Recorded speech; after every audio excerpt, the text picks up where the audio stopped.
Did you know that most people wait 26 days to see an OBGYN? If you're dealing with a vaginal infection, herpes outbreak, or STI symptoms, you already know that's too long to wait. At HelloWisp.com, you can get a prescription in as little as 3 hours. Contact a doctor online and have the care you need delivered discreetly to your home for free in all 50 states. Or sent to your local pharmacy for pickup same day.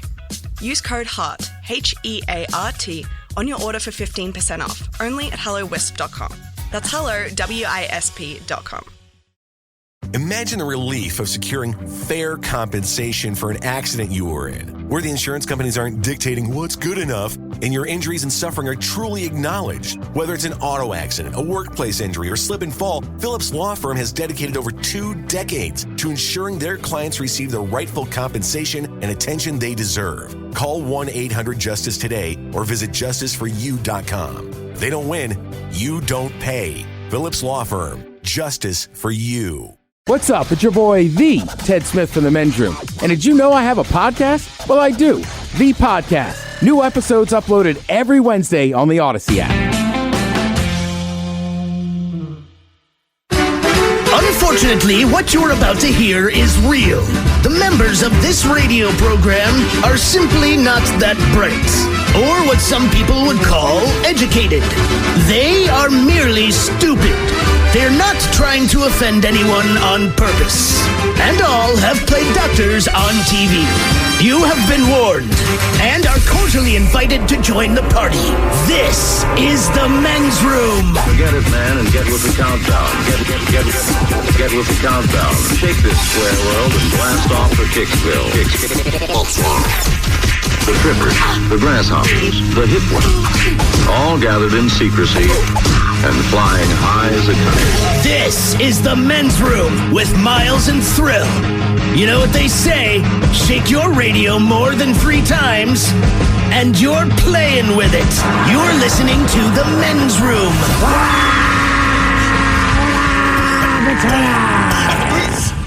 And away we go. Welcome to Season 18, episode number 4022.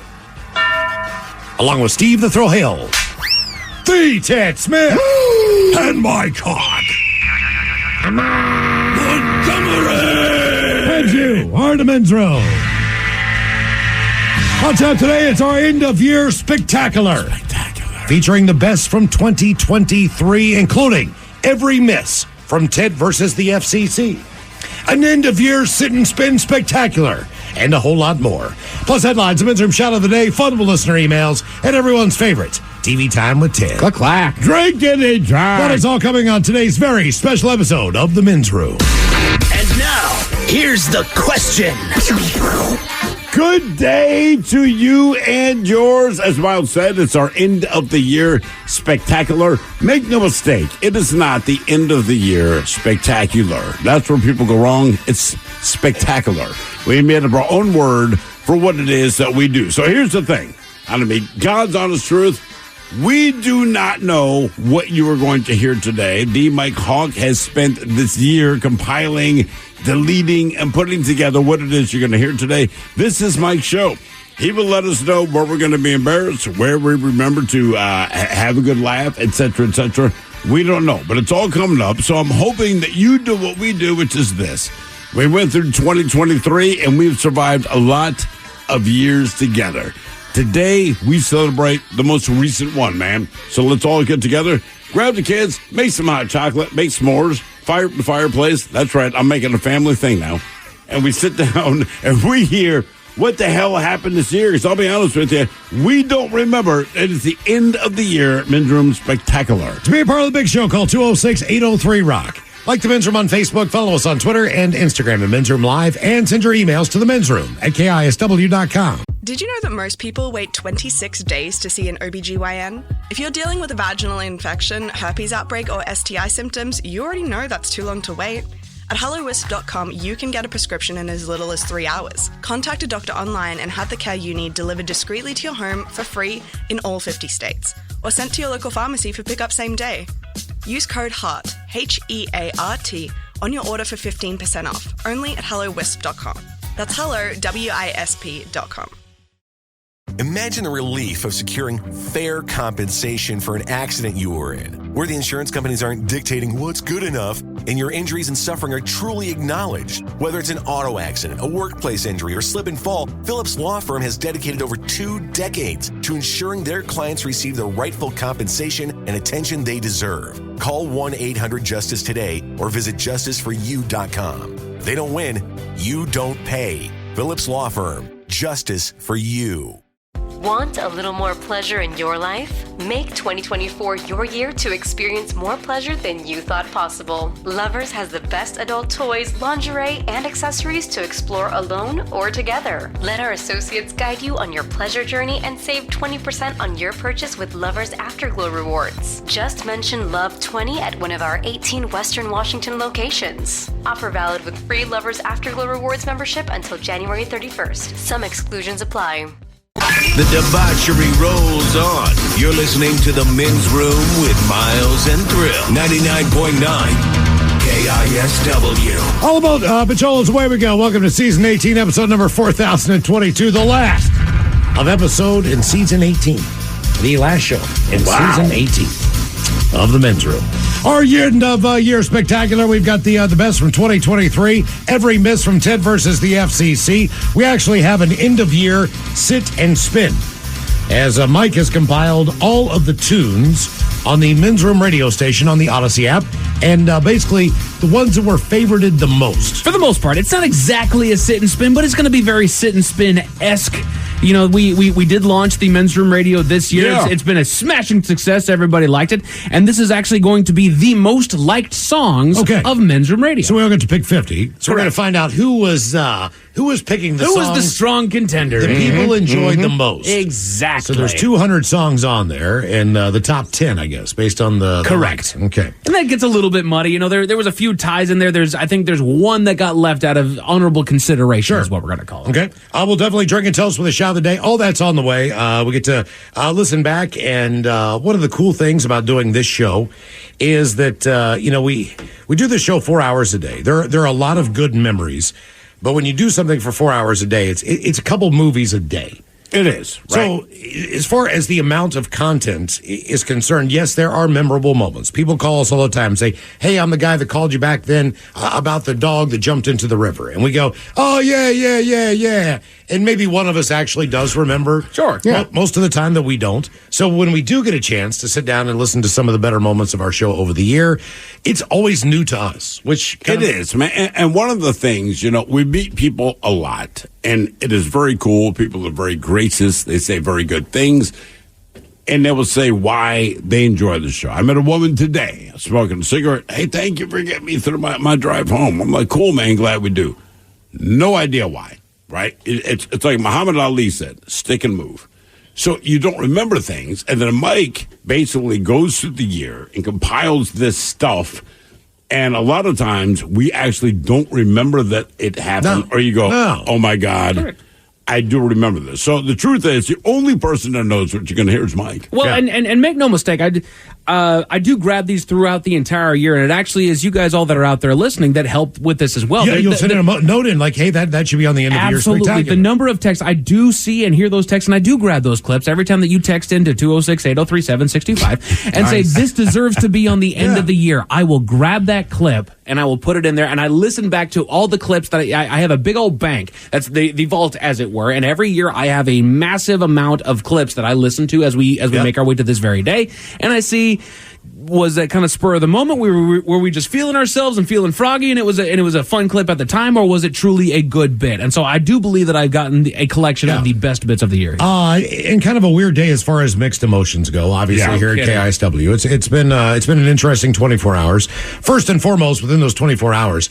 Thank you guys so much yesterday for Coats for Kids, Operation Warm. Yeah, hell yeah. Firefighters. You guys literally got it done, man. When we went on the air, we had $29,000. When we got off the air, we had $65,000. So we definitely put more coats on kids than the 2,500 kids that we wanted to do. Sure. Currently sitting at $67,900 and going strong, baby. Awesome. You can still go to 69 today. Yeah, exactly. Let's go. You can also still go to let's keep it KISW.com and donate for coats for kids.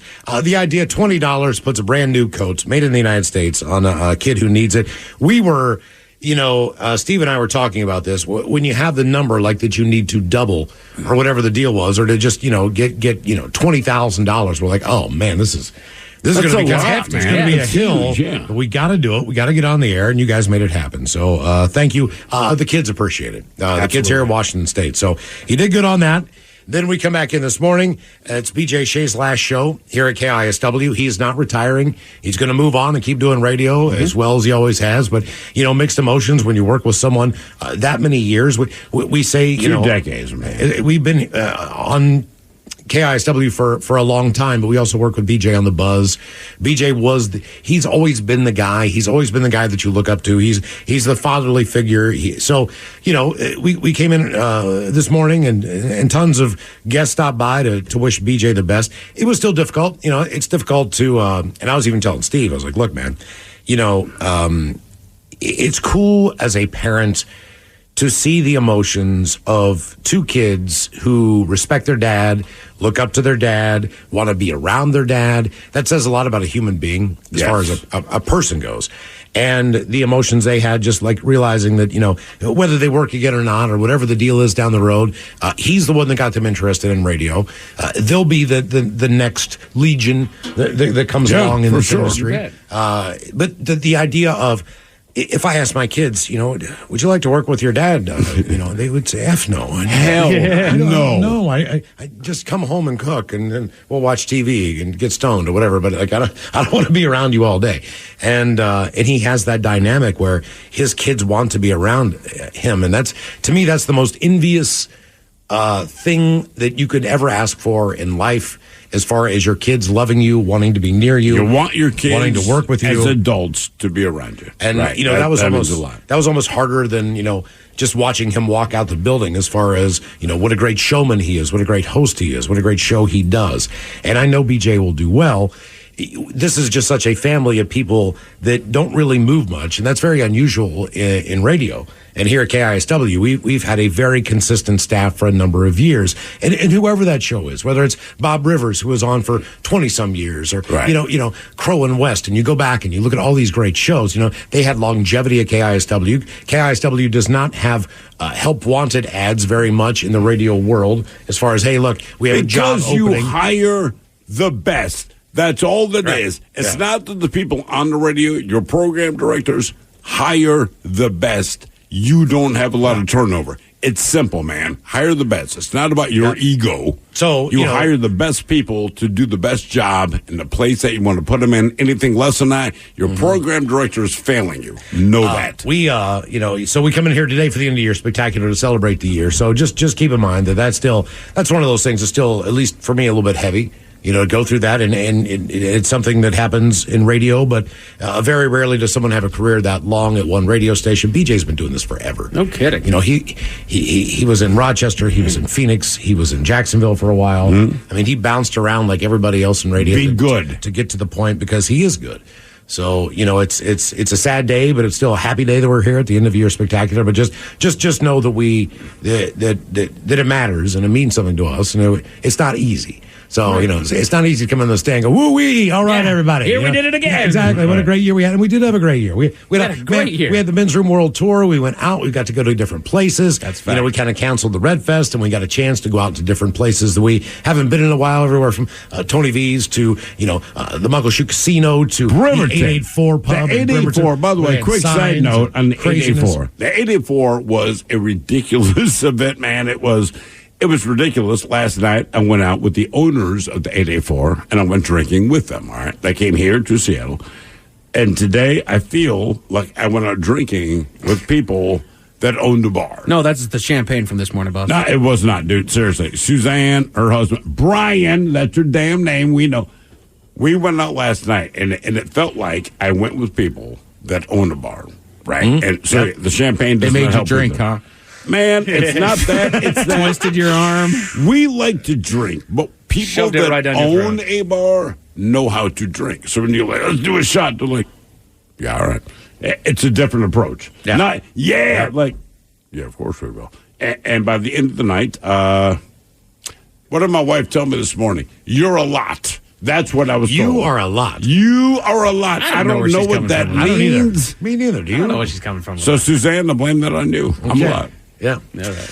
So it's been a hell of a day. Some fun today there, Miles. What's that? So we're still going to have fun. Oh, no, we're still going to set up a whole awesome show. I know. I know. I'm just letting you guys know this is the day we've been through. So absolutely, it's just worth acknowledging that and the appreciation we have for BJ and all he's done for us and supporting our show through the years, man. He's just been top notch. So once we get past that, we'll move on to the end of year spectacular. Indeed. And I think we need to go back in time, Mike, and you're going to tell us where we're going to go back in time. Exactly. So when it comes to the questions that are asked on this program, we do invite the oddball stories. We do invite kind of the left turns, as it were. But sometimes there are those callers that they really do take us by surprise there. So we are going to do things a little bit differently here in this year's End of the Year Spectacular. We do have some awards that we're going to be giving out. So this year's award for Biggest Left Turn is going to our friend Paula.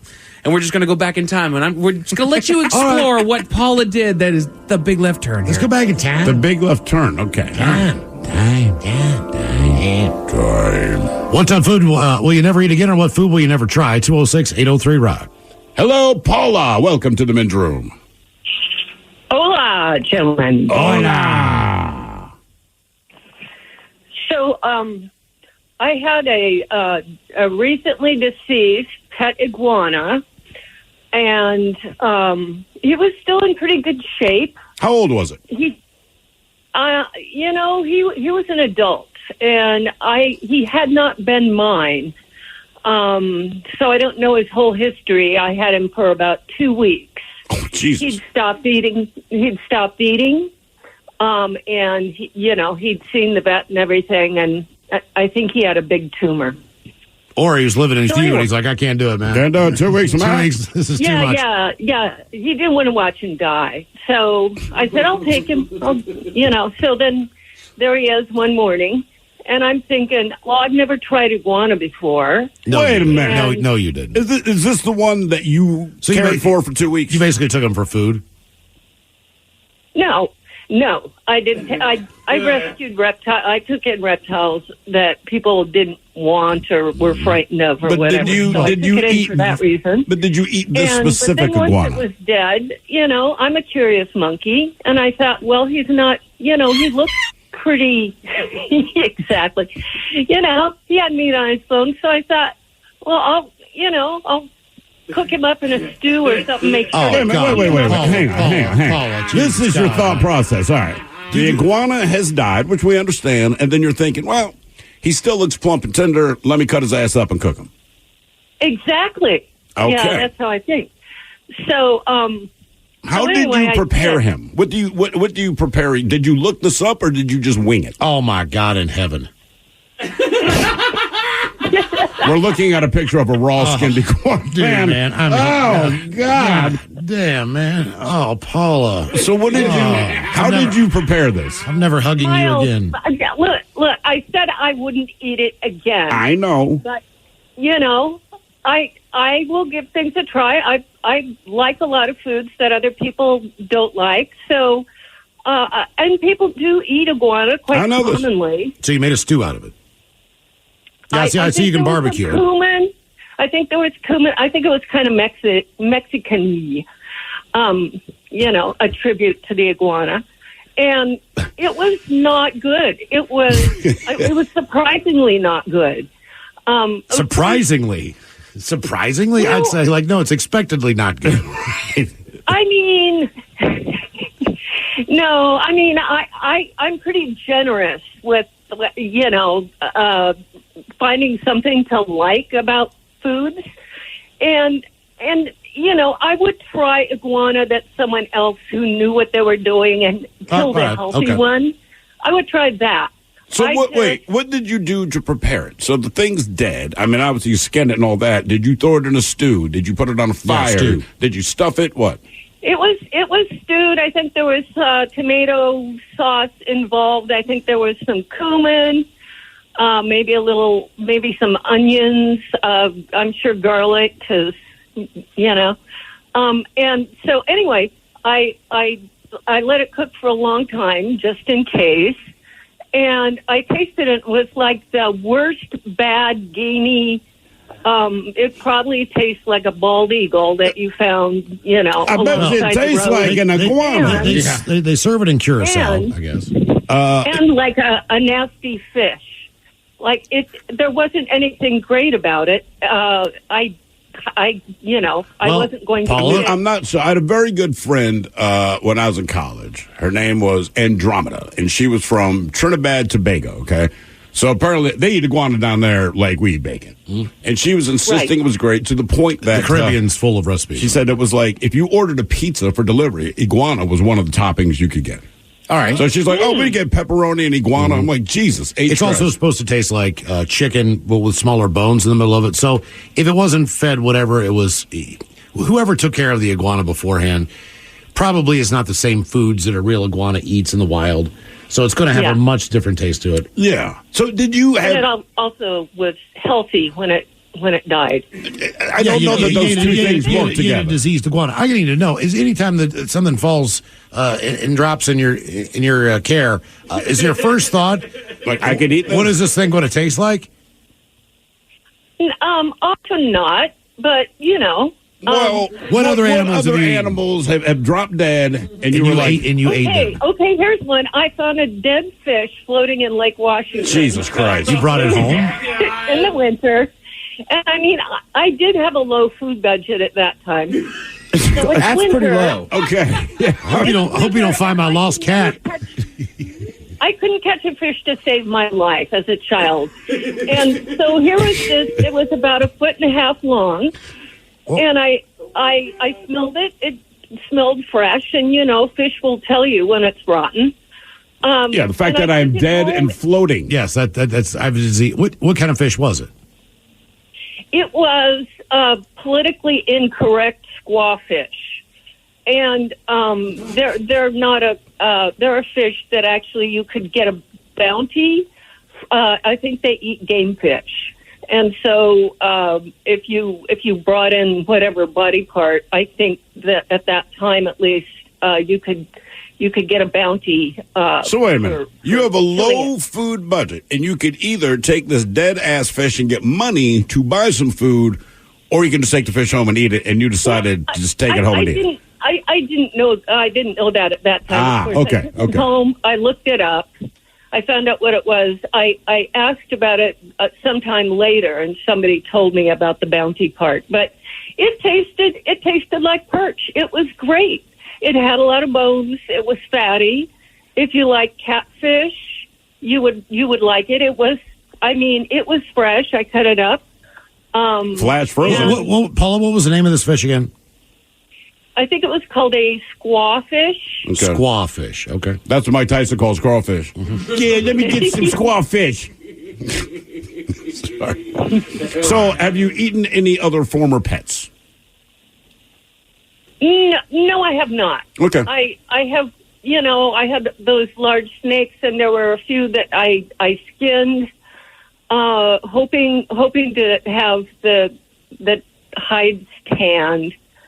But that was too much for my budget at the time. That meant something different to my family. Yeah. What are you having tonight for dinner, Paula? My cat.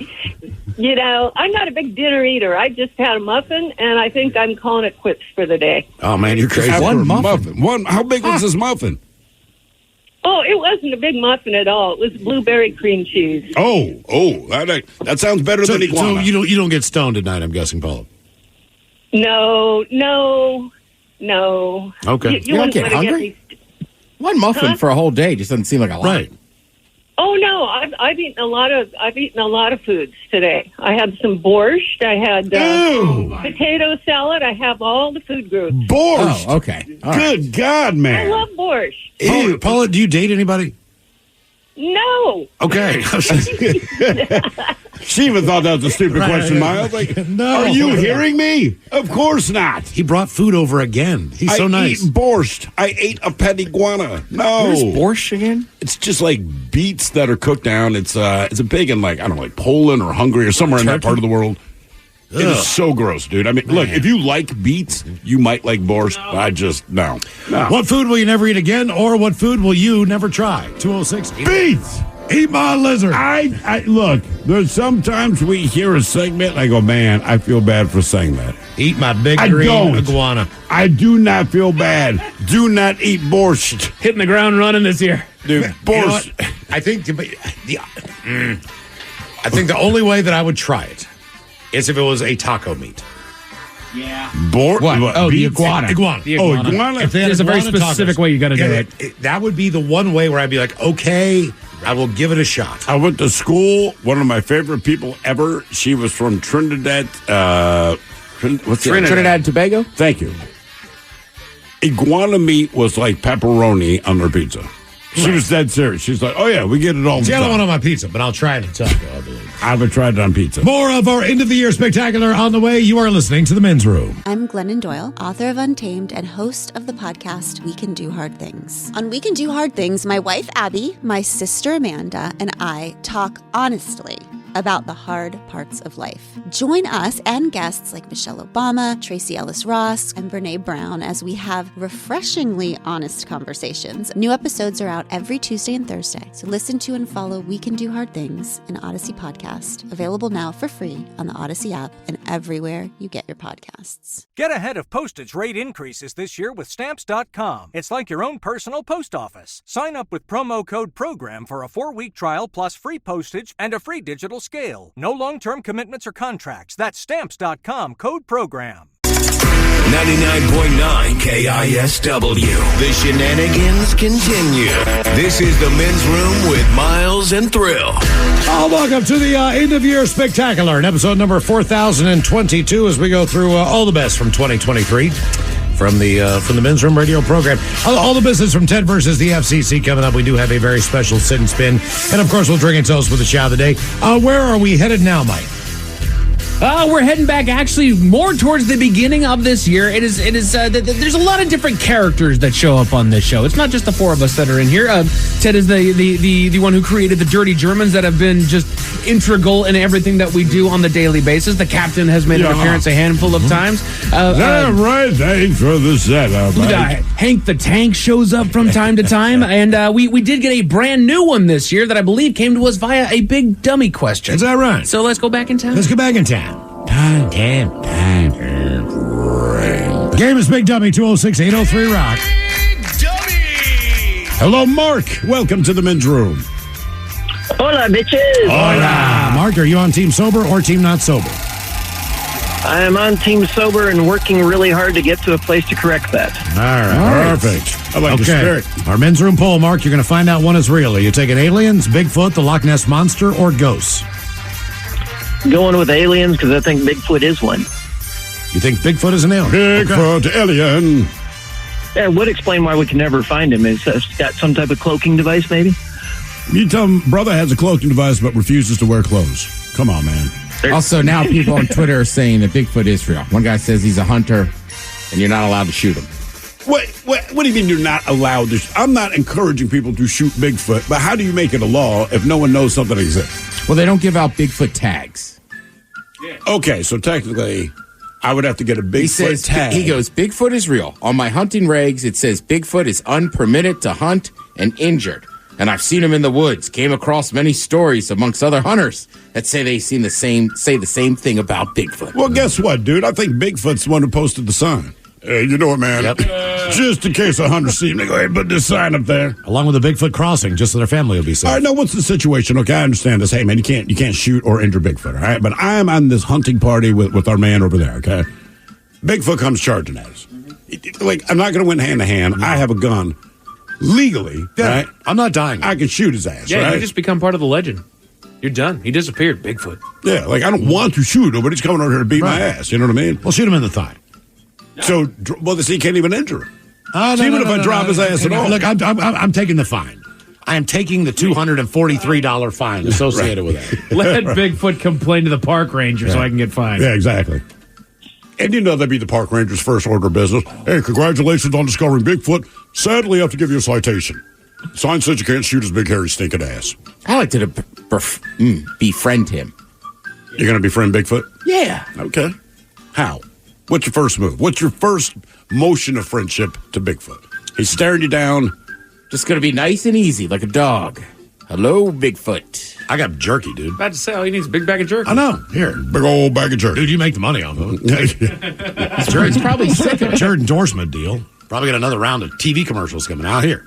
He's seen this trick before, Miles, and then he knows who you are, so he's not taking your jerky. I'm going to give him a beer. You like teriyaki, dude? Here. I think a beer's a good one. Yeah. But you might find out he's like a sad drunk. And you're just like, oh my God, I wish he'd shut up.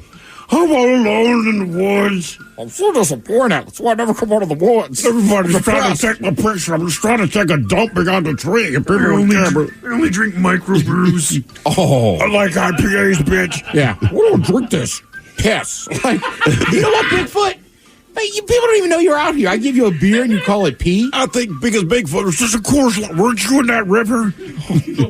I'm not drinking your toe jam. Smells like you. Weirdo. If I wanted water, I'd have stayed in the stream. Now I hate him. I don't know why Bigfoot's Kermit, but he is. I know. Why is he pretentious like he lives in South Lake Union? Bigfoot can't like an IPA. All right. God forbid you bring Bigfoot a raw oyster. What, Bigfoot? You're the same guy that puts Ritz on the charcuterie board? Hey, Mark, shut up.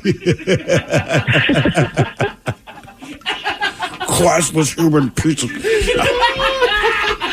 All right, Mark, your question. The Strait of Magellan is part of what continent? The Strait of Magellan. Not those gay Magellans. Talking about the Strait of Magellan. God damn it. That'd be Africa? What does it separate? The Strait of it. Well, if I tell you that, I thought it separated Europe and Africa. Is it Africa and Portugal or Spain? The Strait of Magellan is in South America. Oh, of course. I'm dead wrong. Yeah. Oh, dead wrong. Those gay ones are in Europe. You and I know where the Strait of Magellan is. You piss out beer.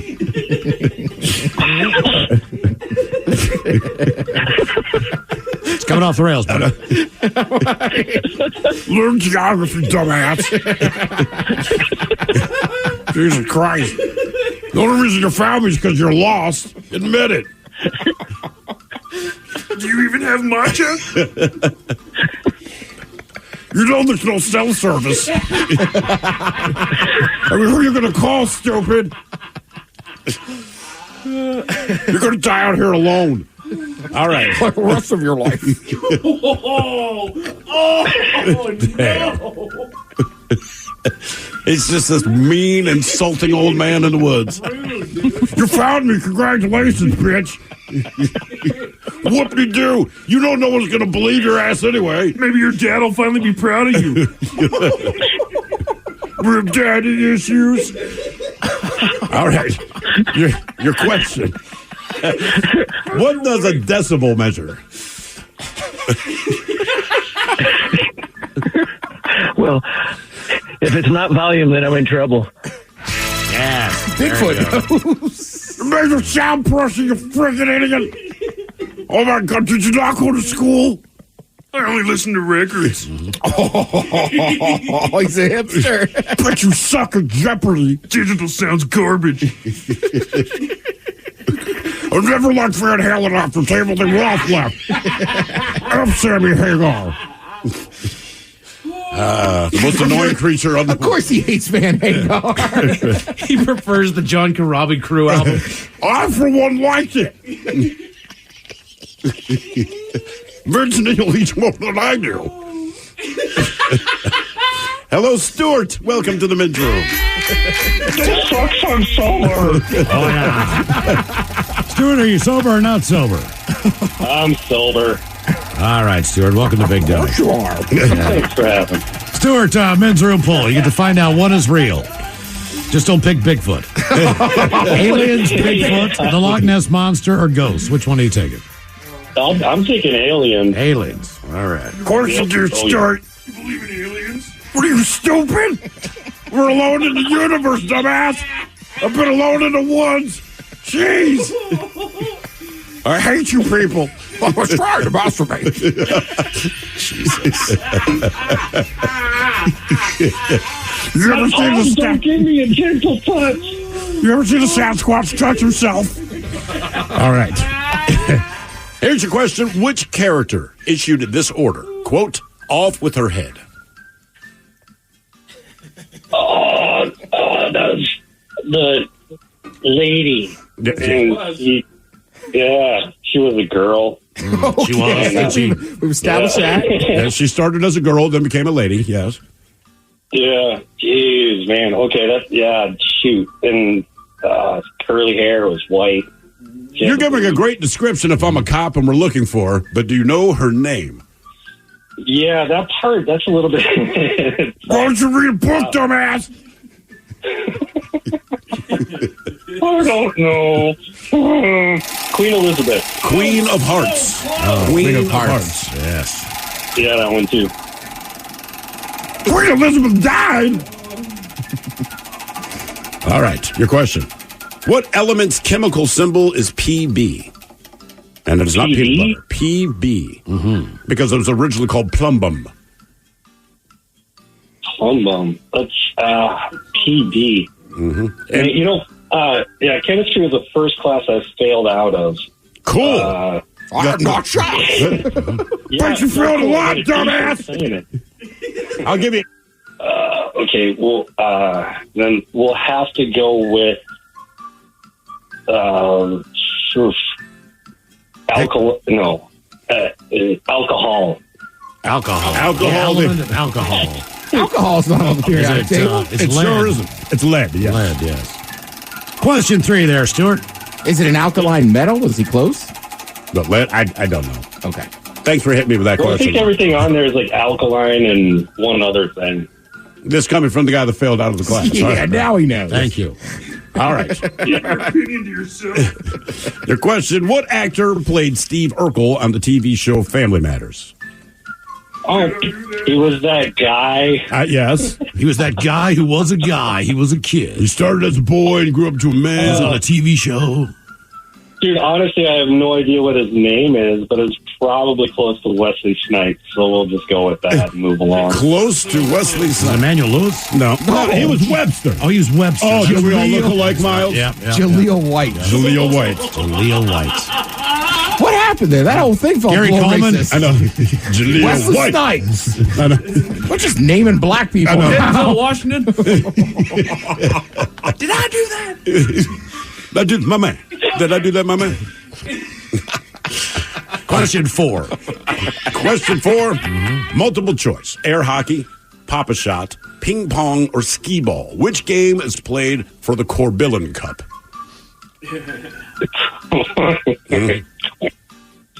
Man, I was just so happy if I didn't get a state capital question. You're just knocking me out with these ones. Well, that's why I made a multiple choice. Air hockey, pop a shot, ping pong, skee ball. They play for the Corbillon Cup. Yeah, we'll go with skee ball, I guess. I'll say ping pong. It's ping pong, dumbass. Table Damn tennis. it. I go every year. I love ping pong. Ugh. Well, if you play it well enough, you can win the Corbillon Cup. So you failed out of chemistry. You went straight to juvie. Even Bigfoot Didn't picks play up good on enough that. See, people that like ping pong, we call it ping pong. People that are really good at ping pong, they call it table tennis. Yeah. All That's all right. ping pong. What movie features singing siblings named Liesel, Frederick, Brigida, Louisa, Kurt, Marta, and Gretel? Oh my God, is that the Sound of Music? What the hell else could it possibly be? Very, very good. Okay. Dream sequence. Bigfoot's a bit of an a-hole. Just a little bit. Well, Did I not mean, realize that. if you run into him now, you know. Exactly. So fancy. I know.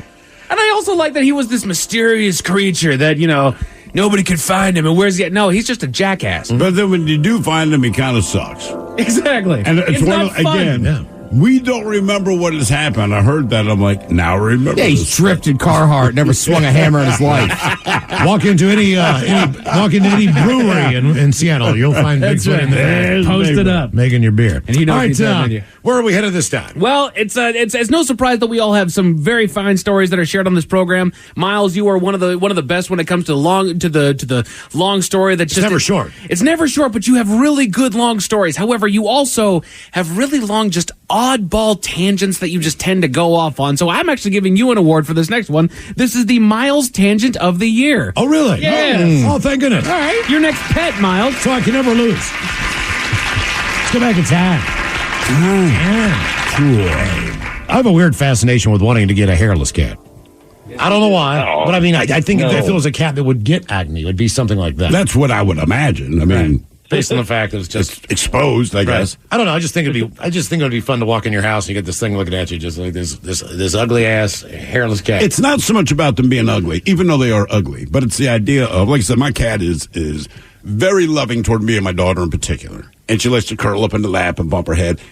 I just think the whole experience feels different when you're not fuzzy. Like, the thing that makes all of this okay is that, like, rub a piece of leather. Yeah, now I got this weird, sticky kind of, you gotta put sweaters on them apparently, and you gotta they have no hair. Lotion into their There's skin. that problem too. Why would you want that? I don't know. I just think they're cool looking. You don't even. No, they're not. Yeah, I think if you walked in my Once again, a little comfortable there, Mike. Here are the 7 words you can't say on the radio. Sucker, mother, and please keep those words in mind when calling. Now back to the program. In full disclosure, doing a little research earlier just for the show today, so we kind of track what we're going to talk about, and pulling up crap on cats and dogs because they're the primary ones, right? And so I go to Google, and I did not put in hairless cat and something about cats.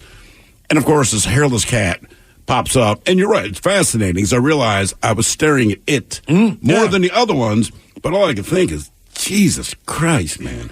You know what I mean? Like, do you realize what you look like compared to other cats if you're a hairless cat? Like, you know, like, look, if you had to, I'm bald. I don't mind being bald because I've lost my hair, right? But if you're 21 years old and you get some medical diagnosis and you have to shave your head or get alopecia, you can be a little more sensitive. So it's not like the hairless cat has lost hair over time. Like, bro, this is how you start and end. Are you aware that the other cats... Well, you don't have to keep Googling it. We know what they look like. But awesome.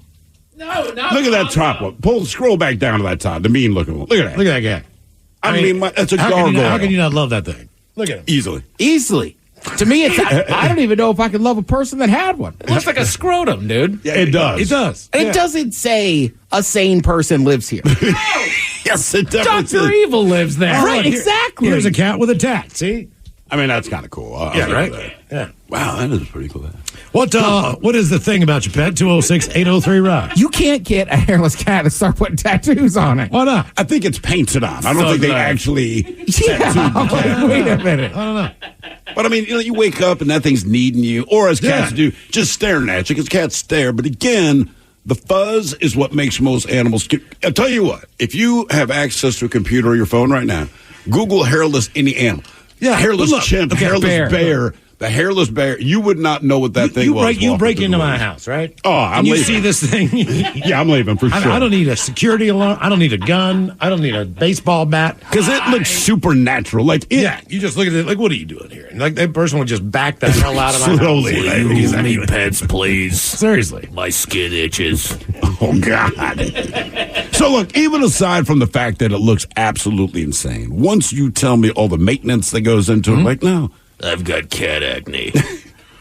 I like to tell you, man. You walk in my house, and those things are looking at you. You're just getting the hell out. God almighty. Right? Did you bring the whiskey? Like, great, if I went home with a woman. Look at that. I think she'd be smoking a cigarette. And I walk in and that cat's sitting there, like, part of me's going to be like, all right. What if she says the cat's really friendly? Now you're sitting there. Now you're trying to be cool. But now the cat approaches you and headbutts you and needs you and... You know, trying to get up in you a little bit there. Yeah. And it's this hairless thing that's like touching an old leather jacket. Ask me if I want a cigarette. Like, I mean, look at that thing. You smoke Pall Malls by chance? Unfiltered. You're the third guy that's been here this week. I drink Bushmills in my water dish. I don't get much living after I've been neutered. Sphinx cats are genetically predisposed to sunburn and struggle to regulate their body temperature. They have no fur. Can you rub some aloe vera on my butt? First of all, let's just stop this. Because we all know what happens. Miles will get one. And then we'll spend however long that thing lives, 8 or 9 years being like, why can't I just get a frickin' normal animal? Like, you picked it. This time you get to pick the animal all on your own. Apparently they leave like a stain and a sheen on stuff. Like if you have like a vinyl couch, like a fake leather couch or whatever. And yeah, seriously, like oil stains. So again, what is the attraction to that? I do really like warm beds. Top reasons to get a Sphinx cat. They make great companions because they're generally sociable and dependent on those around them. Yeah, they're dependent. They're often very happy to be the household greeter. Can I sit in your lap? If you are allergic to cat hair. That feels good. They're active and curious. Top reasons to not get a Sphinx cat. Here we go. It's just a picture. Creeping out friends. They are very talkative. I have no hair. I have no hair. What's your name? Where did you go to school? Despite being hairless, Sphinx cats produce a lot of dander, which commonly causes allergic reactions in humans. I have very ashy elbows. Yeah. But I do have pubic hair. It's the Oh my damnedest God! thing. They could be $5,000. $5,000 for that. It's just in lotions and creams. Topical ointments. Now you guys think I'm crazy, but 2024 for me is seriously. You are not going to get it. It's going to be the year of the cat. God damn it! Okay, you can get a cat. I'm Al Stewarding 2024. Are you going to get a I am going to go and rescue a cat. I'm going to have a roommate. Okay. Yes. Is it going to be Every hairless? cat you've gotten has tried to kill you. I understand that. Every cat everybody around that here you've rescued has tried to actively murder you. You know I'm a nonconformist. Every single member of this radio station has got a goddamn puppy within the last 2 weeks, right? There's a lot of puppies going on. There's not too many puppies. They don't want to kill us. I'm going to be, to me, it's going to be the year of the cat. Okay. All right. Hey, man. Yeah. Hey, guys. By the end of the year, Miles will be dead. Who wants to host a show with me? I'm sorry, man. You know what's going to happen is that next year when we're doing this end of the year spectacular, Miles is going to have a couple shots and go, you know what, man? I didn't rescue that cat. That cat rescued me. That's right. We're so close. I love him so much. He listens to me. I can talk to him. He loves me. That's why I gave him that $20,000 surgery. I'm broke. Yeah, more of the end of the year spectacular coming up. You're listening to the Men's Room. Imagine the relief of securing fair compensation for an accident you were in, where the insurance companies aren't dictating what's good enough and your injuries and suffering are truly acknowledged. Whether it's an auto accident, a workplace injury, or slip and fall, Phillips Law Firm has dedicated over 2 decades to ensuring their clients receive the rightful compensation and attention they deserve. Call 1-800-JUSTICE today or visit justiceforyou.com. If they don't win, you don't pay. Phillips Law Firm. Justice for you. Want a little more pleasure in your life? Make 2024 your year to experience more pleasure than you thought possible. Lovers has the best adult toys, lingerie, and accessories to explore alone or together. Let our associates guide you on your pleasure journey and save 20% on your purchase with Lovers Afterglow rewards. Just mention Love 20 at one of our 18 Western Washington locations. Offer valid with free Lovers Afterglow rewards membership until January 31st. Some exclusions apply. I'm Glennon Doyle, author of Untamed and host of the podcast We Can Do Hard Things. On We Can Do Hard Things, my wife Abby, my sister Amanda, and I talk honestly about the hard parts of life. Join us and guests like Michelle Obama, Tracy Ellis Ross, and Brene Brown as we have refreshingly honest conversations. New episodes are out every Tuesday and Thursday, so listen to and follow We Can Do Hard Things, an Odyssey podcast, available now for free on the Odyssey app and everywhere you get your podcasts. Let's be honest, preventing pregnancy is a pain. Whether you're picking birth control up every month or running to grab Plan B, it costs too much time, money, and effort. All while your partner gets to go about their day uninterrupted. Wisp is changing the game. At hellowisp.com, you can get the reproductive care you need without stepping foot in a doctor's office or waiting in line. Have birth control delivered on your schedule and get emergency contraceptive before you need it. Use code CARE, C-A-R-E, at hellowisp.com for 15% off your first order. That's hello.wisp.com and have it delivered for free.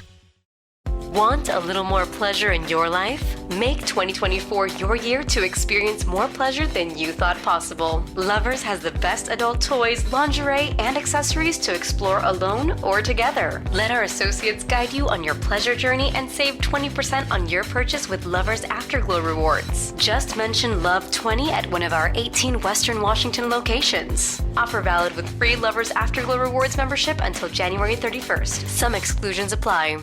What's up? It's your boy, the Ted Smith from the Men's Room. And did you know I have a podcast? Well, I do. The Podcast. New episodes uploaded every Wednesday on the Odyssey app.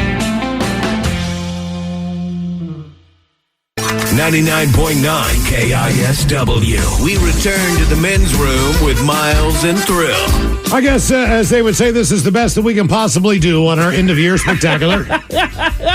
You listen back, you're like, wow, we suck. But, I guess we have our moments every once in a while. We do. So, Mike, where are we headed this time on our end-of-year spectacular? What we'd like, the basis of the show is that it's a party and everybody's invited. We don't want to exclude anybody from the party that is the Men's Room. Yeah, that's it, man. Sometimes we do get some very odd calls, and we do have a winner of the Oddball Call of the Year. But before we get there, I would like to go... Is this your award winner for Oddball Caller of the Year? It is not. We're getting to that, but I want to warm you guys up. We're going to open up the vault to a previous Oddball Call of the Year that we had. A man by the name of Steve who called in on Big Dummy who had a little admission when it came to his life. Well, let's go back in time. Time. Game is Big Dummy, 206-421-ROCK. Who is our next contestant? Ready to play the big game? Hello, Steve. Welcome to the Men's Room. Big Dummy! Hello, Steve. Steve. Hola, mister. Hola. Hola. Steve, are you sober or not sober? I'm going to say not sober. Just a minute, let me put up. Steve, you all right? Okay. All right. Sorry. Yeah, no worries. Are you not sober, Steve? I am not sober. All right, Steve, welcome to the show. Okay, pick one thing to do again. Will it be sex, a vacation in the sun, live sports, or a concert? Definitely sex. Sex it is. When's the last time you had sex, Steve? It's been too long. Okay. We had a guy who chimed in earlier said, it's been 24 years. Give me sex. 24 years. That's only cool unless you're 24. And even then, it's not awesome. Right, it's not cool. All right. No, it's not from lack of trying, but... No, we know how it works. We get it. No guy is lacking the effort. We just lack the success rate. Well, the pandemic is not helping the dating world. No, not at all. Yeah, I've been married for 30-some years. My wife just had a problem, and so it's been a while. Okay. I know you didn't want to hear that. Well, she had a medical problem. I'm guessing that you guys couldn't do that, right? Well, not medical. It's estrogen problem. The vaginal dryness thing. Oh, Jesus. Okay, all right. I mean, look, I don't care that I know, but I bet you your wife's not delighted that we all know. Well, I'll tell you the honest God truth. When I called, I was going to say my name was John, but somebody already knew me. You know my wife with the dry vagina. Oh, yeah, I know you. She's at work. So, I just we call him DV Steve. I just imagine your home looking like the outside in Eastern Washington with tumbleweeds blowing, through the living room. Yes, that's right. All right. Dry vagina Steve, here's your question. Oh, Steve. And Sahara Steve. And what organ of the human body would you find... Oh, come on, man. What'd you do today? I called a radio station, told 600,000 people that your vagina was dry. How'd you do today? You have a good day? What do we have for dinner? How about meatloaf? That sounds good. It's moist. We have meatloaf and applesauce in honor of Toothless Don. Come on, let's go. Yeah. All right, your question. In what organ of the human body would you find the endometrium? The metrium. Your liver? No. Brain? In that dry place, the uterus. Oh, man. That, and I swear to God, that was just the next question that popped up. All right. Your question, in the novel To Kill a Mockingbird, what was Atticus Finch's occupation? Jeez, I don't recall the show. I don't know. He's an attorney. Yeah, lawyer. Gregory Peck in the movie? I believe it was Gregory. That's how I got busted in the book report. Because you wrote Gregory Peck? No, because I said it out loud. It was an oral book report. But it was a great movie. I mean, the movie was fantastic. If you're going to watch a book or read a book and not read a book and then watch the movie, I really enjoyed the movie. But make sure you say Atticus Finch. Yeah, don't say Gregory Don't Peck. say Gregory Peck. Because then you get a D. It's like going to Sunday school, like when Charlton Heston showed up with the Ten Commandments. Like, Or 15, it was Mel Brooks. All right, your question. In what genre of music would you find the prima donna? I'm not sure what genre means. The prima donna. Like country, country, rock, classic, opera. Oh, country? Well, the type of music. Run that by me again. So there's different styles.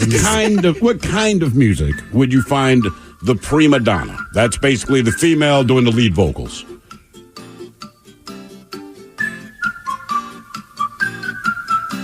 Boy, yeah, man. I couldn't You say sure there's your wife has a any, dry vagina, or could it be something else? Pardon? Nothing. Okay.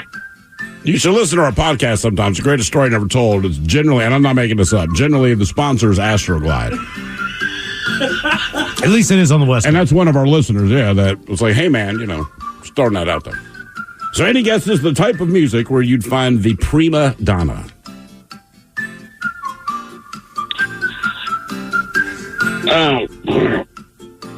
Would it be like some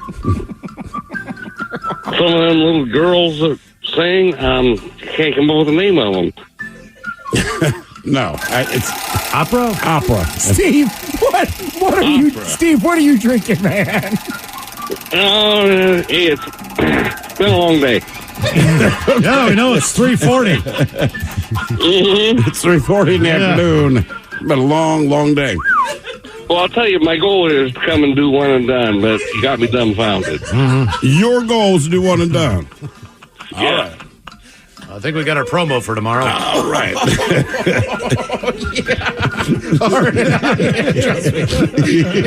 All right. Dry vagina. Hey, you're going to hear dry vagina all day tomorrow. Tell your wife to listen to a country station or something. Just do not let her listen. I don't do that. Okay. All right, there, DV Steve. Here's the question: Washington, Oregon, Nevada, Utah, Wyoming, and Montana all border what state? Utah, Montana, Nevada, Wyoming, Washington, and Oregon.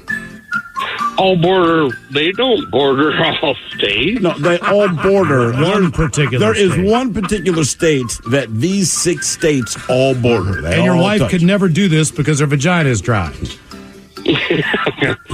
Come on, man. Give me a break. No, it's a hint. I knew it That should really be. is a hint. John. So think about a state that Washington borders, being that you live here. Oregon borders on it. Nevada borders it. Utah, Wyoming, Montana. Yes, those are all correct. So, Steve, think of it this way. So, Steve, think of it this way. What state borders? If it borders Washington, Washington only borders 2 states. Right.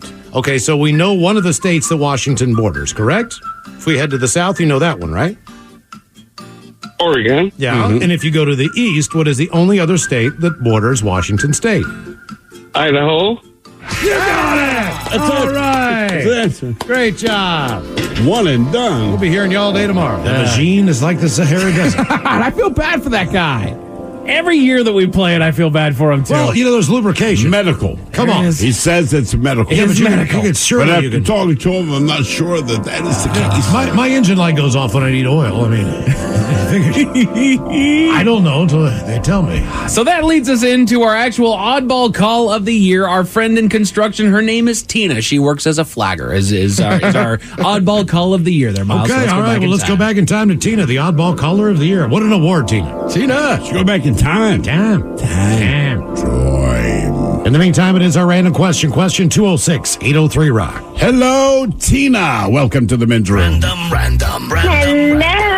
Hola. Tina, welcome to the program. And a random question. Tina, let's go with this one. What do you think you can tell about someone just by looking at them? Maybe it's something that they're wearing. Maybe it's their hairstyle. Shoes. Yeah. Facial hair. What can you tell about them? If they're dirty or smelly by one look, Yeah.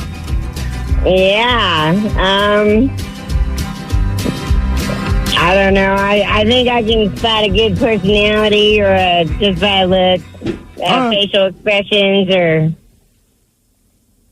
What are you attracted to there, Tina? Money. Money. Oh. All right. So if somebody's driving a nice car, then you could tell that maybe they have a little bit of extra cash. Yes. Okay. How are you doing on the money end? I'm at work right now, and I work the corner pretty good, so... Are you a prostitute? Yeah, one of those. I am not a professional street worker. I am a flagger in construction. All right. Hey, look, Miles had to ask. Men's show. You guys are awesome. Okay, well, Tina, that's a pretty good job right there. I thought for sure you're a prostitute. Tina, So did I. Tina, how many times has some idiot almost hit you when you're standing out there doing your job? Probably about 20. I have been hit by one car and broke both my legs and my collarbone when I was about 18. So you've been doing this your whole life? Yeah. Okay, all right. So 20 times total you've almost been hit by a car. Yeah. What kind of car hit you when it did? A Geo Metro. Oh, at least it was teeny tiny. What's the best part of your job? The best part of my job is being a part of something bigger than myself. I feel like a part of the family on my construction crew. All right. Has anyone reached out the window and given you their phone number after they drove by you? Yes. Oh, yeah? Did you call them? No. Why not? Because I have a man. Okay. Okay. The guy looked pretty homeless with a dog. All right. Did you get a good-looking man? He looks good to me. All right. Tina, does he have money? He's got a couple bucks. He works with me. All right. Okay, good. All right. Well, I'm glad you guys I'm are on with doing well. 99.9. All right. He said, right on. I work with him. He was right there. Okay. You trying to get me in trouble, Miles? All right. That's me, Tina. Always the troublemaker. I don't know. Her answer, is he good looking? Well, damn. So you got money? A couple bucks. Yeah. he's over like going, I got money. I'm good looking. What the hell's going on around here? We do coats for kids every year. Next year, teeth for adults. What? Damn. Her laugh is wild. Come on. What's wrong with that? What's wrong with that? I'm from West Virginia, man. Bring it back to my home state. Where are we going now? We're gonna cap off the segment to take us into the break as another oddball call that is a classic that needs to be played every year. A man that called in disguising his voice because his story was just so heinous he didn't want anybody to know. Let's go back in time. Time. But when you're out in those situations, hola, Ed. Welcome to the men's room. Oh, hey. Hola. You're like I the- have to disguise my voice. You're like the gas People man. know me. Oh, okay. Very. People know me. So, yes, I must tell you, I surprised my daughter one day. I came home and caught her in front of her laptop naked. It was disgusting. What was she doing? Was she sending naked pictures to someone? She was sending naked pictures to her boyfriend. Oh. Immediately walked in and closed her laptop and started yelling. What did you say? You can imagine.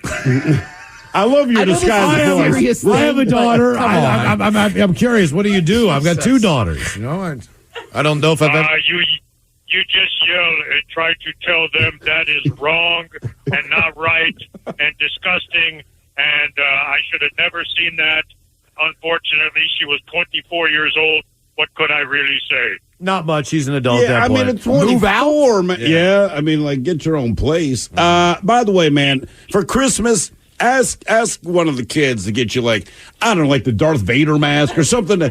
Did she? This is the worst. This is my voice to speak to you. Do we know you? Have we ever met you before? Oh, yes, you have. We That's have. why I must disguise my voice. People know me. Okay, people know you. Do they know you through us as well? Oh, yes, they do. They have called me right after I was on the show going, hey, I heard you. Is this your normal go-to disguise voice, man? No, I don't really have one. I'm trying. When you're I must disguise my voice. Okay, what did your daughter say when she realized that you saw the pictures of her naked? I didn't see pictures. I just saw her naked, and she just immediately just kind of tried to cover up. Didn't say anything. Oh, so she was sending. I was doing the yelling. She was taking the pictures with the computer. She was, I think, live. Video, yes. I would think on a live video you'd hear the boyfriend's voice like, is that your dad behind you? Yes. How many? I closed the laptop. He heard me too yell for a second. Who are you afraid will hear this story? Everybody I know listens to this radio station during the men's room. Including my daughter. Well, then she's going to know. She knows the stories about her. She knows. Maybe she'll call. Are you trying to protect her from... I am sure I cannot be the only one who has had to go through this. Well, you sound like Andre the Giant. It's like this. This might be one of the greatest calls ever. I screwed up earlier when I gave my name. Is this your real damn name? No. Okay, man. That's, I think you have a future at the CIA. God, man, you're great. Call anytime. I do not want anyone to know. Hey, if anyone else wants to disguise who they are, just that feel was free fantastic. That's great. Man, oh man. We're going to have to mark that down for the end of the year. What is the... but he gave his real name. You know what, man? I have to admit, though, I don't remember what it is now. I do. I'm not going to say it since he made the effort. I'll write it down for him. Okay. I will try to protect him, but yeah. All right. Okay. And I'm not going to repeat it then. But I'm like, was that your real name? No. Did you know that most people wait 26 days to see an OBGYN? If you're dealing with a vaginal infection, herpes outbreak, or STI symptoms, you already know that's too long to wait. At HelloWisp.com, you can get a prescription in as little as 3 hours. Contact a doctor online and have the care you need delivered discreetly to your home for free in all 50 states, or sent to your local pharmacy for pickup same day. Use code HEART, HEART, on your order for 15% off, only at HelloWisp.com. That's HelloWisp.com. Let's be honest, preventing pregnancy is a pain. Whether you're picking birth control up every month or running to grab Plan B, it costs too much time, money, and effort, all while your partner gets to go about their day uninterrupted. Wisp is changing the game. At HelloWisp.com, you can get the reproductive care you need without stepping foot in a doctor's office or waiting in line. Have birth control delivered on your schedule and get emergency contraceptive before you need it. Use code CARE, C-A-R-E, at HelloWisp.com for 15% off your first order. That's HelloWisp.com and have it delivered for free. Want a little more pleasure in your life? Make 2024 your year to experience more pleasure than you thought possible. Lovers has the best adult toys, lingerie, and accessories to explore alone or together. Let our associates guide you on your pleasure journey and save 20% on your purchase with Lovers Afterglow rewards. Just mention Love20 at one of our 18 Western Washington locations. Offer valid with free Lovers Afterglow rewards membership until January 31st. Some exclusions apply. 99.9 KISW. The men's room returns with Miles and Thrill. Here's a Bureau Spectacular here in the men's room. Coming up the damn man, every miss from Ted versus the rude, FCC. by the way. Yes, exactly. No wonder I was sitting on the lawn just rocking back and forth. Like, oh man, no. When you looked at me and said, I don't want to smoke weed right now, I was like, oh damn, Miles messed up. Exactly. What happened? What'd you guys do to him? Oh, I know what I did to myself. Oh damn, it's serious. Stupid. But the stars looked amazing.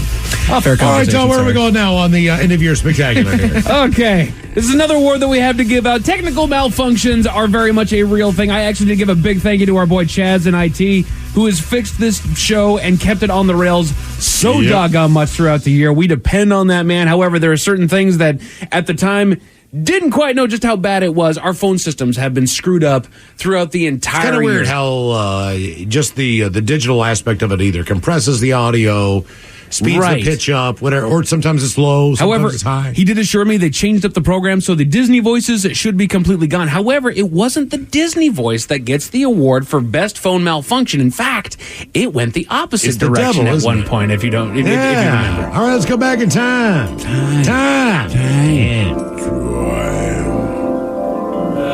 Our question, other than another vehicle, what did you hit with your vehicle? 206-803-ROCK. Somebody here says, I once hit an entire family of ducks in my truck. Now, I like to think they made it out fine with the lift on my truck, but the amount of blood and feathers on the front end, that's probably not the case. Probably not, yes. Hello, Brendan. Welcome to the men's room.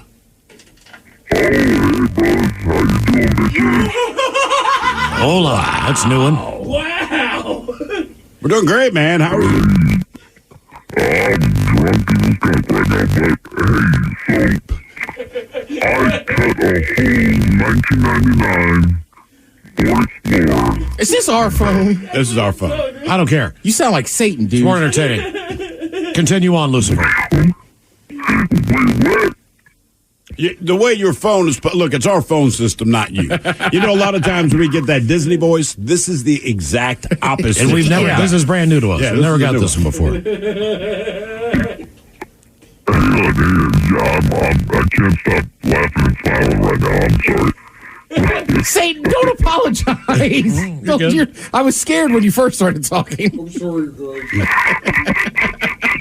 We'll find out what happens. Talk real fast for a minute. See if it sounds wrong. I'll talk real fast. It was not 1998. It was 2008.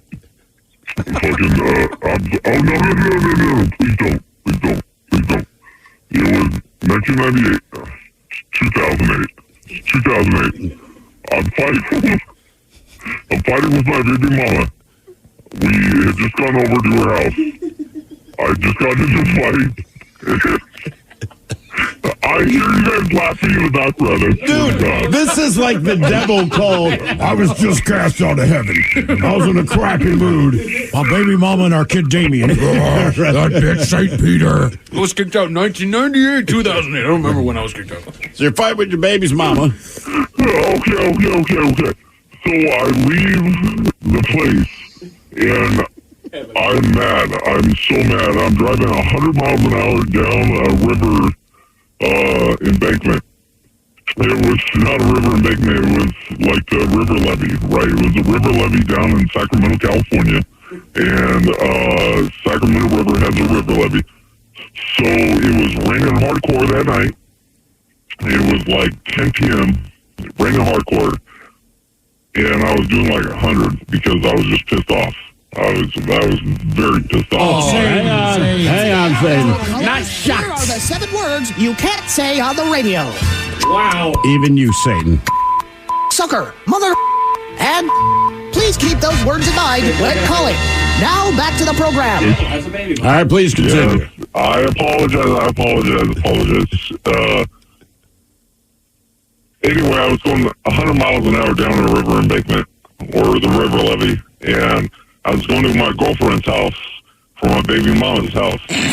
And I was 18 years old, and I started skidding, and it skidded out to a fact that I fell off the river embankment with this 1999 luxury edition limited Ford Explorer, and I hit a tree, and then I guess I was told that it bounced off the tree, and I hit a telephone pole, and I split it in half, and I woke up probably about 4 minutes later because they said that I was knocked out for 4 minutes, and I woke up upside down, and I didn't know that at the time, so I was like, what the heck is going on? So I crawled out of the car. I got back onto the river embankment, and some farmer down in California was, I guess he had some type of tree farm or whatever, and he found me, and they called the cops, but I a helicopter ended up coming and finally getting me out of there, and my whole skull was cracked from back to front, and I had to end up giving like 37 staples, and probably I'm not that really good about it right now. Oh, Brendan, in the course of this phone call, you went from Satan to your actual voice now. It has been a strange journey. But no brain damage, thank God. Oh, no, there probably is brain damage. Yeah, I know. All right, Satan, great talking to you. Call anytime. Jesus. That is weird. By the end of the call, it sounds like a normal dude. Yeah, I know. I swear to God, in the history of radio, I have never, ever dealt with a phone system that is this screwed up. No, not this. I mean, even the basic, most remedial crap that we used to have back in the day where you pressed a button and put people on the air, it was never like this. No. I don't know what they've done to the technology, man, but it's just, they effed it up. It's easier and better, Miles. Well, a lot of people, they compared him to Optimus Prime. That came up a few times. We also had Jabba the Hutt, which pretty good call. They said the riverbed, they're assuming it's the river Styx. And then someone here says it's this Fat Albert or Satan. It was kind of a combination. When he first started talking, I was like, I don't know if I could deal with this. I know, but it was too spooky. fun. It was too fun, man. Good Lord. Oh, goodness. Good times. Good times on that one. Good times. More good times coming up. More good times going on. Which direction are we headed now, So Mike? we're going to stay in the realm of voice modulations. Voice is not coming across quite as voice modulations. Here's to the end of the year. So no, our boy VD has been an integral part of the program as far as being a part of a segment that I hold very near and dear. The Men's Room Top 10. He cuts all those fun little blurbs that you hear just before we get started with it, and he comes all up with it pretty much all himself. 75% of the time he's dropping a whiskey joke. It's exactly, it's either he's an old cranky old man drinking whiskey. He's kind of a weirdo that might be hiding bodies somewhere. That is true. But there was at one point where a higher calling than my Men's Room Top 10 did pull him out to New York to go and take part in I'm Listening. He was over there on scene getting that done, and then when he recorded the Top 10 intro from over there, somewhere between it going from there to over here didn't quite translate properly. And of course, we had a little bit of fun with that. So let's go back in time. Time. You guys ever notice that there was maybe a phrase that you like to use back in the day that just seems to have disappeared out of nowhere? I'll be so horny. Exactly. There you go. It's gone into the annals of yesteryear. In fact, there's an entire list. The Men's Room Top 10. The Men's Room Top 10. 10 words and phrases Americans have chucked to the past. Is he having a stroke? What's so wrong with the past?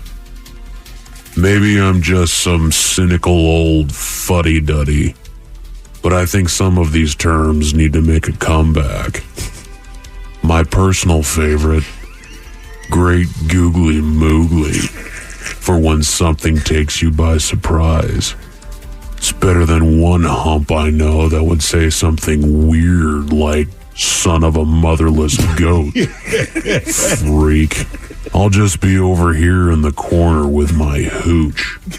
Rot gut. Screech. Firewater. Also known as whiskey. Can we check on him? Did he move to Wyoming already? No. He's over in New York right now. Right. And so there's different studios that he's using over there. Things can get partner. I'm glad you're in the big old apple. Put it on the Sam Wear your Elliott cowboy filter. hat and boots and go out with your belt buckle on and see how that works out for you with your guitar and nakedness. Things can get a little warped along the wire there. So He does not sound good. Oh, yeah. Is that what it is? I think that's what it was, Ted. I'm out of town. I'm All right. Yeah, man. I got land in Wyoming, mother effer. Technology. I'm halfway to dirt. Technology. Technology's weird. All right. So these, I'm going to put a trailer on 100 acres of land. we should call VD. Yeah. Live with a lantern. Poop in a bucket. I'm the new Yellowstone, like Eastwood. Drop it in my living room. Drop it hot. Give me a pool noodle and a 5-gallon Depot red bucket. Bucket of poop. I can recycle it for my crops. I'm going to sit down to a Salisbury steak television dinner and enjoy the high life of this Miller High Life. Oh, okay. So these are words. And I'm having a stroke. You want a Vienna sausage? I can only eat 3. Oh, man. Oh, goodness. You like deviled ham? I got deviled ham. You don't like that?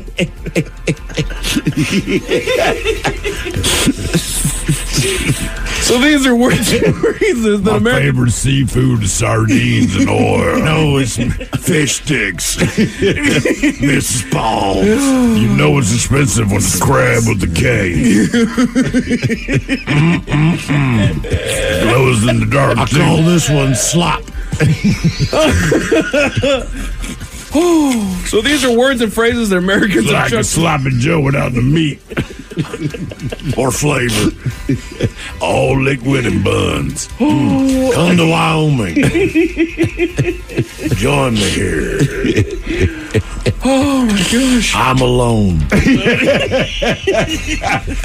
I'm very lonely. My last wife choked on the Vienna sauce. My best, she swallowed it sideways. My best friend's the bunny that runs in my yard when I'm smoking a nail in the morning.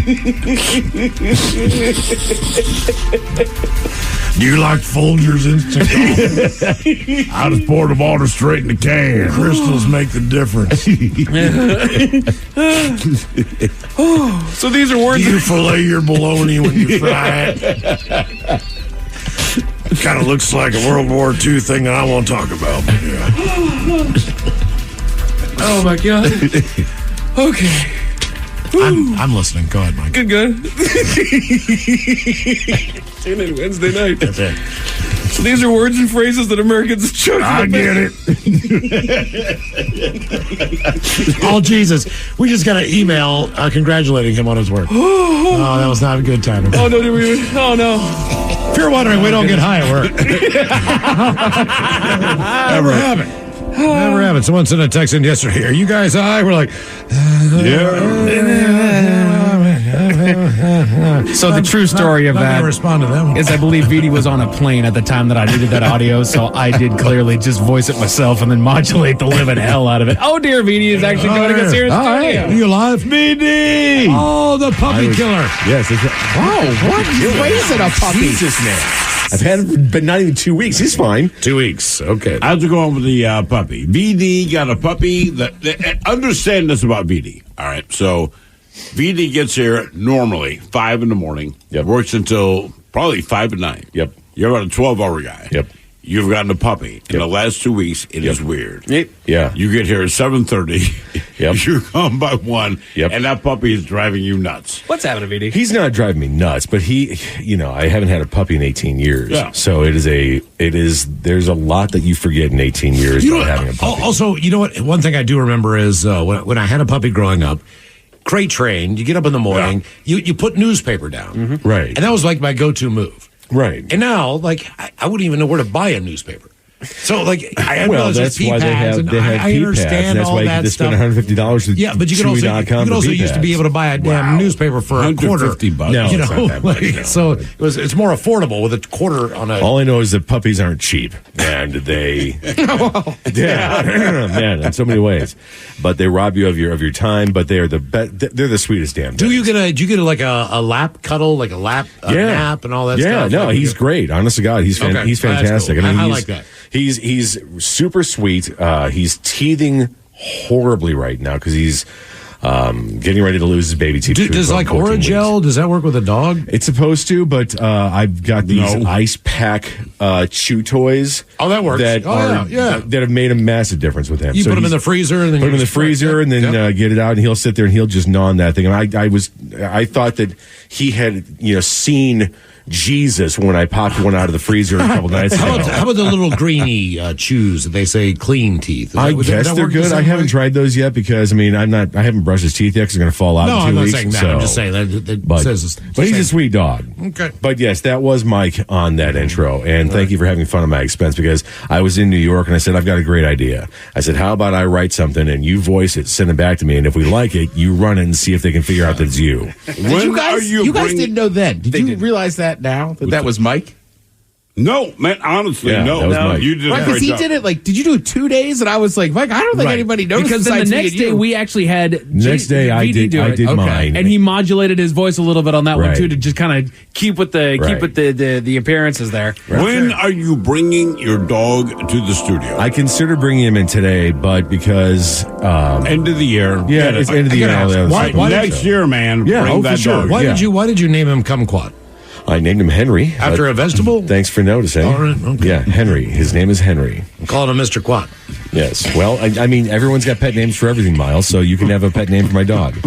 Mr. Quat. Fantastic. He is Mr. Quat when he gets here. Squat and quat. Yes, I'm not full of food, Ted. Damn, man. Get him some water. He's a whiz. Yes. More of the end of year spectacular coming up next. You are listening to the Men's Room. Maximize the compensation for your injury claim with Phillips Law Firm. With over 80 years of combined legal experience, they won't allow the insurance companies to dictate what's good enough for you. Whether it's an auto accident or workplace injury, contact Phillips Law Firm today. If they don't win, you don't pay. Want a little more pleasure in your life? Make 2024 your year to experience more pleasure than you thought possible. Lovers has the best adult toys, lingerie, and accessories to explore alone or together. Let our associates guide you on your pleasure journey and save 20% on your purchase with Lovers Afterglow rewards. Just mention Love 20 at one of our 18 Western Washington locations. Offer valid with free Lovers Afterglow rewards membership until January 31st. Some exclusions apply.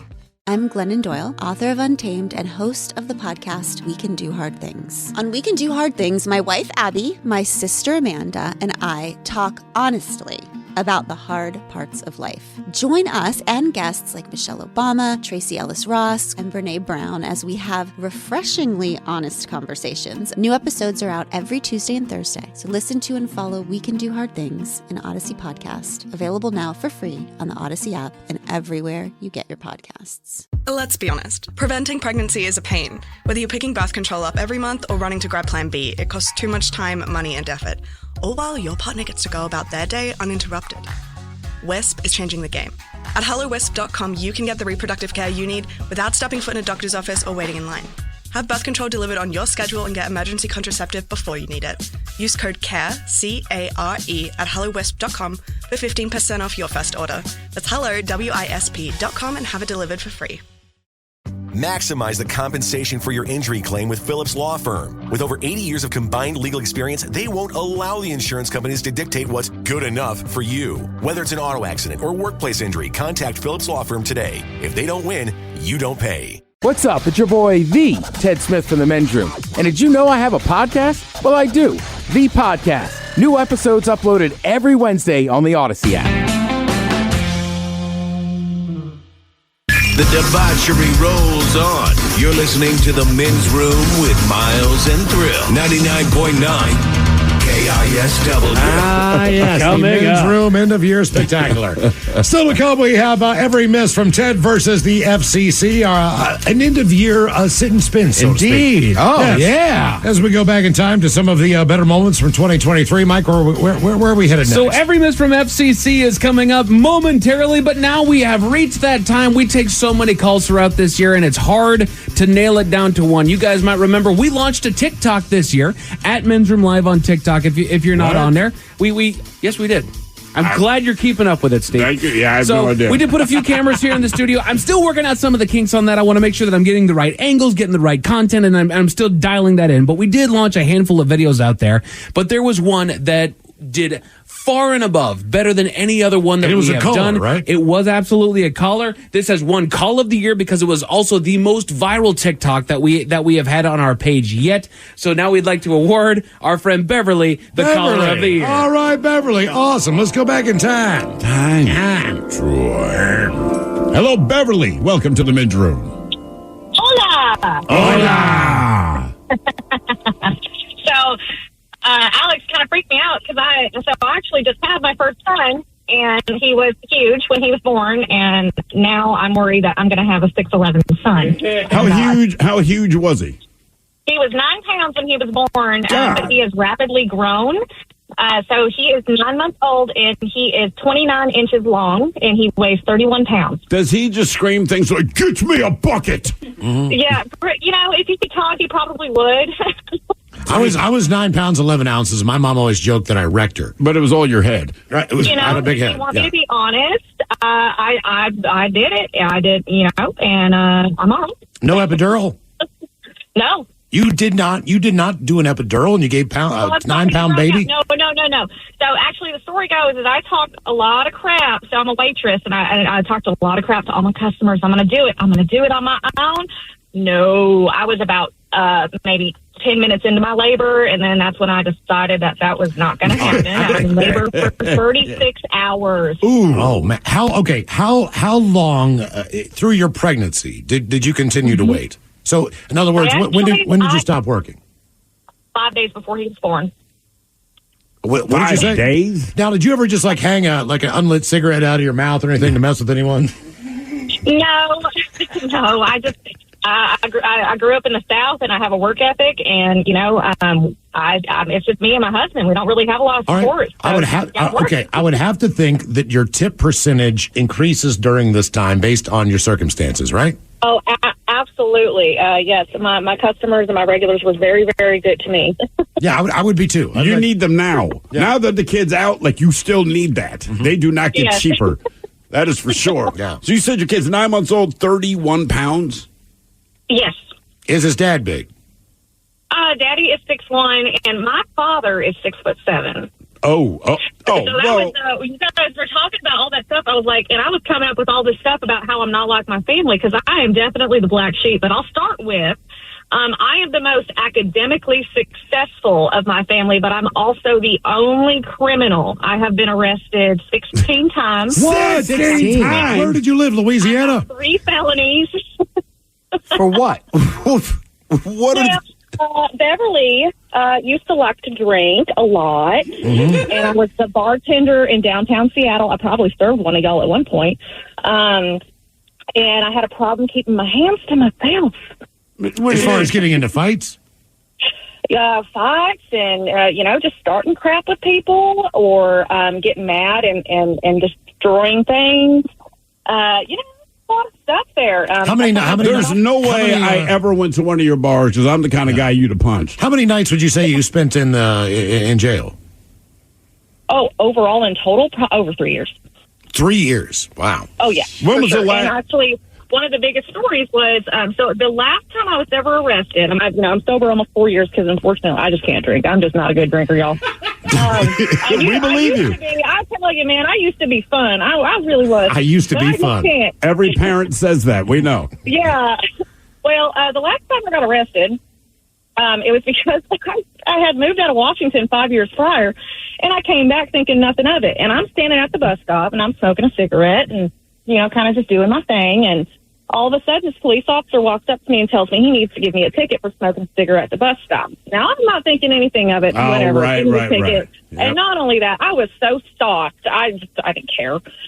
And he runs my name, and I'm like, oh, guys, I got to get on this bus. I'm going to miss this bus. And he's like, you know what, go ahead and go. And I was like, okay, I'm thinking I'm getting off the hook, right? And I know in the back of my mind, I know I have a warrant. I know I do. But I'm in Snohomish County, and I know the warrant's out of King County. And I'm like, okay, maybe he won't see it. Guys, I crap you not. This police officer pulled over the bus in the middle of the interstate, not have the bus pull over in the middle of the interstate, and got on that bus and ripped me off and arrested me. And it gets better. And then they put me in King County. Then they transferred me to Whatcom County because they didn't have enough room. Then I went back to King County, and then I got transferred to Snohomish County, and then back to King County. All trips, right? And I was in jail for 96 days. And when I finally got in front of the judge, he said, "Why are you here?" And I said, I thought I had a warrant for assault. He goes, "I don't even know why you're here." He said, it says you were arrested on a bus. I said, I was arrested on a bus. Yes. He said, what did you do on the bus? I didn't do anything on the bus. I was getting on the bus. I was supposed to get a ticket. He didn't give me the ticket. And the next thing I know, I'm getting the crap beat out of me in the middle of I-5. And this really happened, y'all. I mean, believe you. Believe me. Why would you make that up? I know. This is not a brag point. So what was the warrant for? Assault. I have apparently got it. I don't remember. And even worse, just to let you know how bad my memory is. 2 years ago, and I've been sober almost 2 years ago, moving to this condo, right? And they run a background check, and I'm not thinking anything of it. And then I get this email, and they're like, "Hey, they ran your background. Do you want to see what your background is?" I'm like, "Yeah, sure." I had no idea how bad. Now, arrested 16 times, y'all. That doesn't mean that was how many charges I have.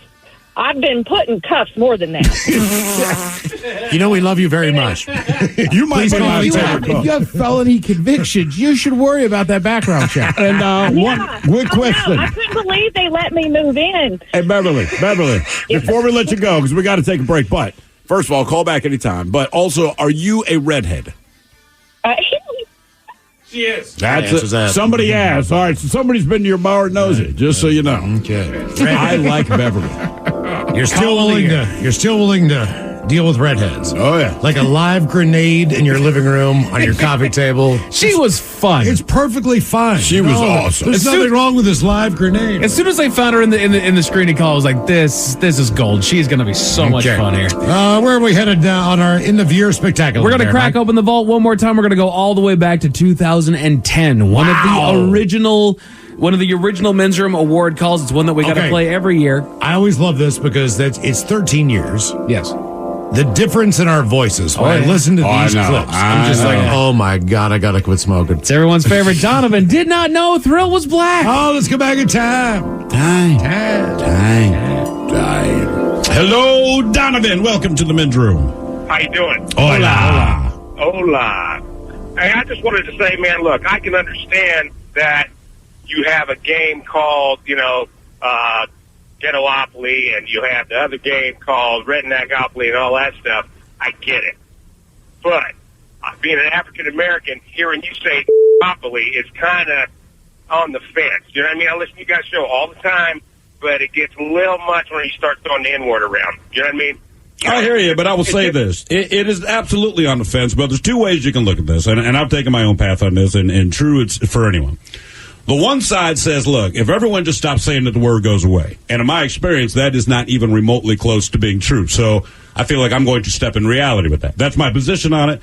You can disagree, but the word hasn't gone away. I can promise you. So the other side of that is take it head on, and what happens is you get to do exactly what you're doing, which is you have a discussion about it head on, instead of just complaining about what you don't like to hear, which all of us can do, and it's human nature, and you're absolutely right. But the flip side is, when things come up, if you can talk about it in a form like this, not all that political crap, not the soapbox, not the podium, it's not for TV to advertise my hair relaxer and all the rest of this garbage and BS that we're fed all the time, we will sit here and we can have an open and honest conversation. So I get what you're saying. I'm probably not going to stop, but understand that's not to offend you. I'm just saying the point is, at least someone like you calls and says their piece. But I will not sit here and go on the soapbox about it. I can see it could bug people, but the point is, the word does exist. So if it's going to exist, well, I'm going to take it and I'm going to make it my own. I'm not going to run away from stuff. I'm not going to bury my face, and I'm not going to pretend it doesn't happen. That's for guys that are on the soapbox that are lying to you.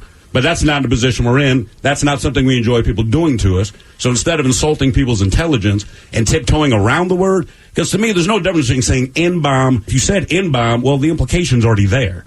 That's almost more insulting. So I'd rather just say That's what I say. Me too. I go with N-bomb too. I go with N-bomb. You tell me how to say it, I'll say it. If anyone else is listening, I'm an N-bomb guy. I'm going to speak from the white contingency on this show and say N-bomb is safe by me. Yeah, it's just not me, man. I just don't bury my head in the sand. It's not good and nothing gets done. You're not even letting me talk. You're not even letting me say anything. Go ahead. It's like this. You shouldn't say stuff that you wouldn't say in somebody's face. You know what I'm saying? I would say that in anyone's face. That's the truth, because I bet you $1,000,000 to 1, you wouldn't go up when the Seahawks are around and start dropping the N-word without getting, put in your place.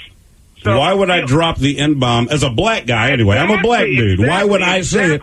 That's what I'm saying. So if you ain't going to say it to somebody's face, you don't even need to say it at all. Well, Donovan, listen, I would say it to anyone. So I'm not a guy that backs down from saying stuff. Yeah, I bet you would. I bet you would, and I bet you've never said that in a group of blacks. Ever. Ever. Are you kidding me? Yeah, no, I'm not. And I bet you if you did, you'd get put in your place, little homie. Why would I get put in my place for what? You know what? I don't know what. Saying that word, yeah, hey, all right. Donovan. Test that theory out sometime. Donovan. Test it out. Donovan. At least. Donovan, hang on. Do you know that I'm a black dude? So when I do hang out with my black friends, it gets dropped a lot. So I've said it a lot in front of black people. My family will say it around each other. My little piece of S cousin, trust me, that's his goddamn nickname every other month. You're black. Yeah. Oh, my God, Donovan. Are you kidding me, Donovan? Jesus. Yeah, I'm a black guy. So when I choose to drop the word nigger, that's quite all right. I'm giving it this. I'll tell you what, Donovan, check out the website, all right? Just go to KISW.com. Wow.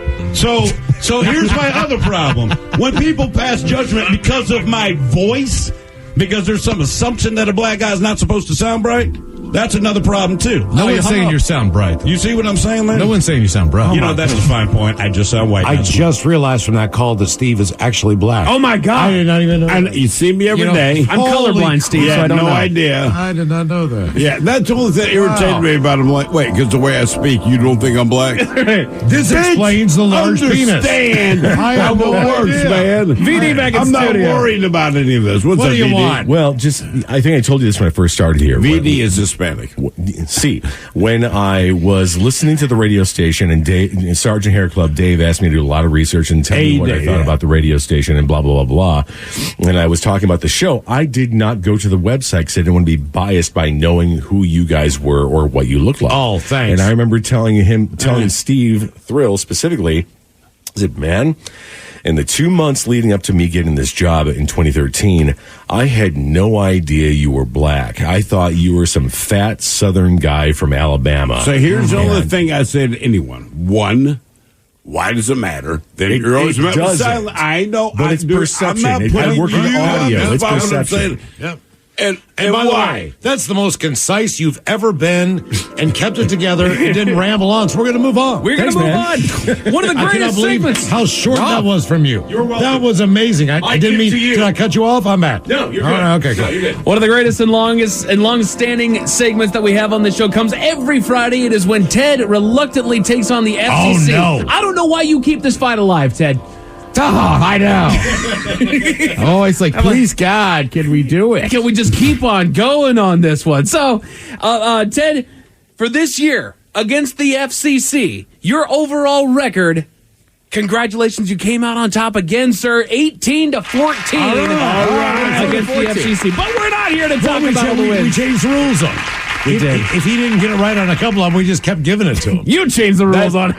We change it as we go. Just like Michael being the biggest dummy. After 15 questions, it's like, get him off the air. Just get him the hell out of here. Change That's it, change it on the fly. That's But okay. we're not here for the wins. We're here for the losses. So, ladies and gentlemen, this is every loss. 14 losses in Ted versus the FCC in the year that was 2023. Let's go back in time.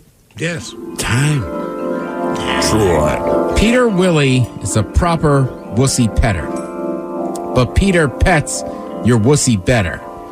Pretty women with proper pet wussies prefer Peter Willie to get their wussy pet. 3 times fast. Peter Willie is a proper wussy petter, but Peter pets your wussy better. Pretty women with proper pet wussies prefer Peter Willie to get their wussies pet. 1. Peter Willie is a proper wussy petter, but Peter pets your wussy better. Pretty women with proper pet wussies prefer Peter Willie to get their wet. Buck is a fig plucker. Buck plucks figs. Buck's the best fig plucker that ever plucked a fig. Sam is a sheet slitter. Sam slits sheets. Sam's the best sheet slitter that ever slit a sheet. 3 times fast. Buck is a fig plucker. Buck figs. Oh, Jesus Christ. 3 times fast. Buck is a fig pucker. Buck pucks figs. Buck's the best fig plucker that has ever plucked a fig. Sam is a sheet slitter. Sam sheets slits. Sam's the best sheet slitter that ever slit a sheet. 2, 1. Buck is a fig plucker. Buck figs. Oh, no, he does. 3 times fast. Buck is a fig plucker. Buck plucks figs. Buck's the best fig plucker that ever plucked a fig. Sam's a sheet slitter. Sam slits sheets. Sam's the best sheet slitter that ever slit a sheet. 1. Buck is a fig plucker. Buck plucks pigs. Buck's the best fig plucker that ever plucked a fig. Sam is a sheet slitter. Sam slits sheets. Sam's the best sheet slitter that ever slit a sheet. 2. Buck is a fig plucker. Buck plucks figs. Buck's the best pig.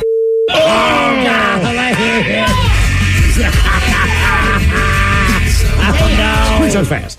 Cunning Connie Kent soaks her skunky chunky cut continuously in Connie Kent's cut. 1. Cunning Connie Kent soaks her skunky chunky cut continuously in Connie Kent's cut. 2. Cunning Connie Kent soaks her skunky chunky cut continuously in Connie Kent's.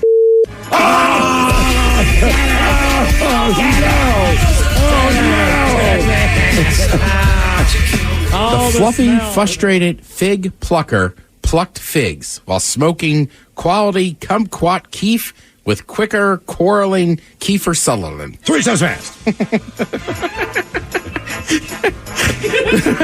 The fluffy, frustrated fig plucker plucked figs while smoking kumquat with. Oh, that was that easy. Give me that thing. We're not trying again. We can't say that. Yeah, that's a sneaky one. The fluffy, frustrated fig plucker pucks figs while smoking quality kumquat keef with quicker, quarreling Kiefer Sutherland. 3 times fast. The fluffy, frustrated fig pucker pigs. Oh, Jesus. Wow, they do. They do that. Pigs do Dip, that. You're Schmitz, slits, tips, and hunts crocs. Silly, Philly, fat plucker Frank slurped Schlitz and drank Joe's fizz jugs. 3 times fast. Dip, Schmitz, slits. There we go.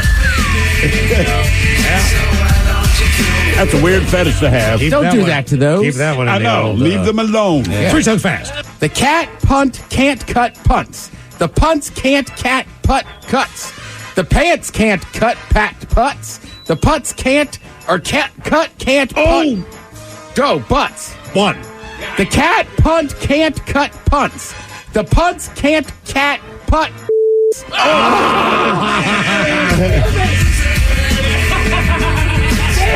While on the clock, wearing Crocs, chicks with Dixie cups fix decorative decks and docks. Don't trust a dock or deck not fixed by a chick with Dixie cups and Crocs. 3 times fast. While on the clock, wearing Crocs, chicks with Dixie cups fix decorative. Damn it! Now throw it out! I'm not throwing it out. No, I'm not throwing it out. It's not dangerous enough. Helen Hunt is a cunning huntress. Helen Hunt cuts her hunts. Cunning, hunting, cutting, hunts. Hunt is cunning, hunting, cuts. 3 times fast. Helen Hunt is a cunning huntress. Helen Hunt cuts her hunts.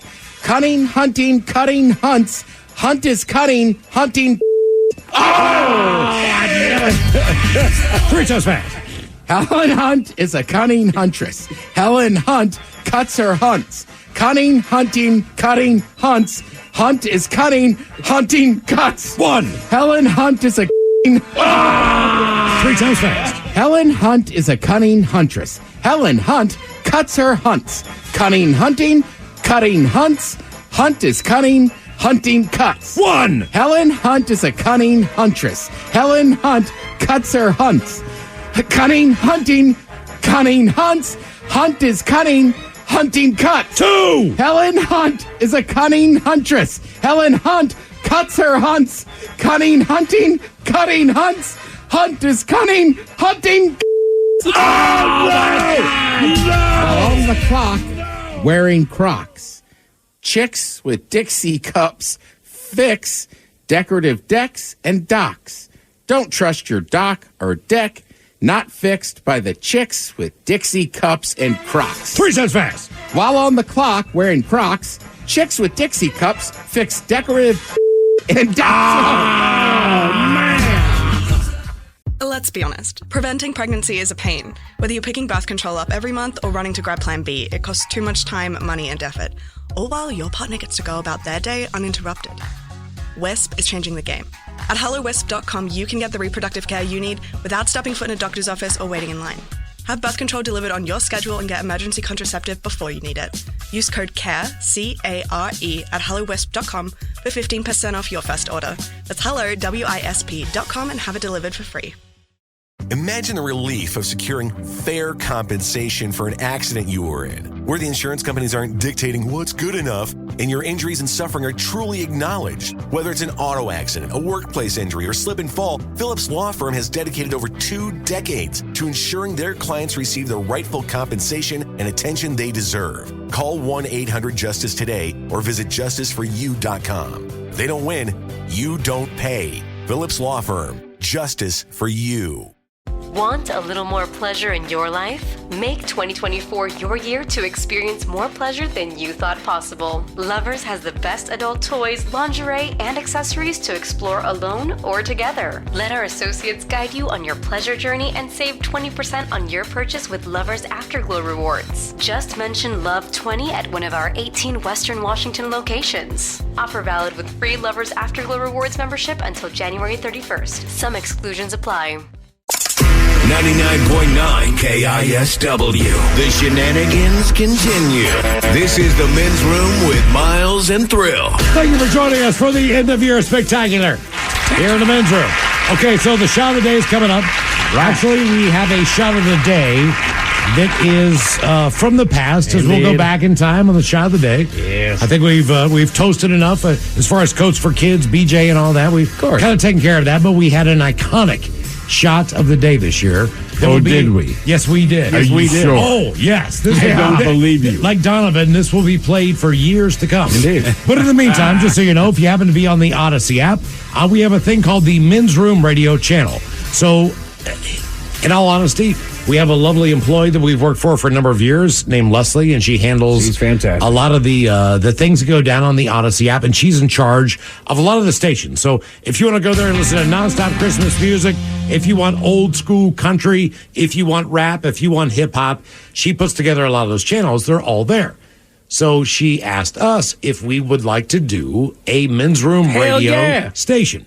So we picked 50 songs and we put them up there. So 200 songs total, a mix of everything. But Mike, you did the math. I did. I asked our friend Leslie for the list of how many songs we like there. So what we're going to do today is we're going to play the most popular songs from 10 to 1. So once again, it's time to sit and spin. Yes, friends, it's time once again for Sit and Spin. Let's gather around the old radio and listen to some swellerific new music. And much like our Men's Room Happy Hour, if you have the song you picked, you get a point. All right. Ooh, I like that. We got 10, right? I like that. We do have 10 here. Okay. So these, like I said, I emailed our friend Leslie and got the numbers from her. I tried to get a little bit more information. She gave me as much information as she could, and that basically amounted to the likes that each one got. So if you have ever listened to Men's Room Radio and you kind of brought up the actual image of like, here's what you're listening to on the Odyssey app, you had the option to actually give that song a thumbs up no matter what you were listening to. Nice. So this was completely unsolicited. Sorry, Miles, that don't have the thumbs up that slowly turns thumbs down. So this was completely unsolicited. And this is just you guys taking it upon yourselves to like the individual songs that are on Men's Room Radio. So if we want to do this every year, my recommendation to all of you, like the songs that you like, dislike the songs that you don't like, and then we will have an overall number at the end of the year. Your top Here's the 10. number. Number 10. Ah, that's me. Is that you, Miles Montgomery? Yes. Coming in at number Suck 10. it. Groove is in the heart. D-Light. Good work, man. Classic. Yes. All right. Get a little fist go on there. Number 9. Again, these are the most liked songs of Men's Room Radio at number 9. Oh, that's me. Little Soundgarden. Yeah. All right, Ted. Nice work. Great song. It is a great song. It's a All great right. song. We just don't play it. Steve, Mike, where are you guys? Yeah, you know what? Shut up, man. Number 8. Wherever she was.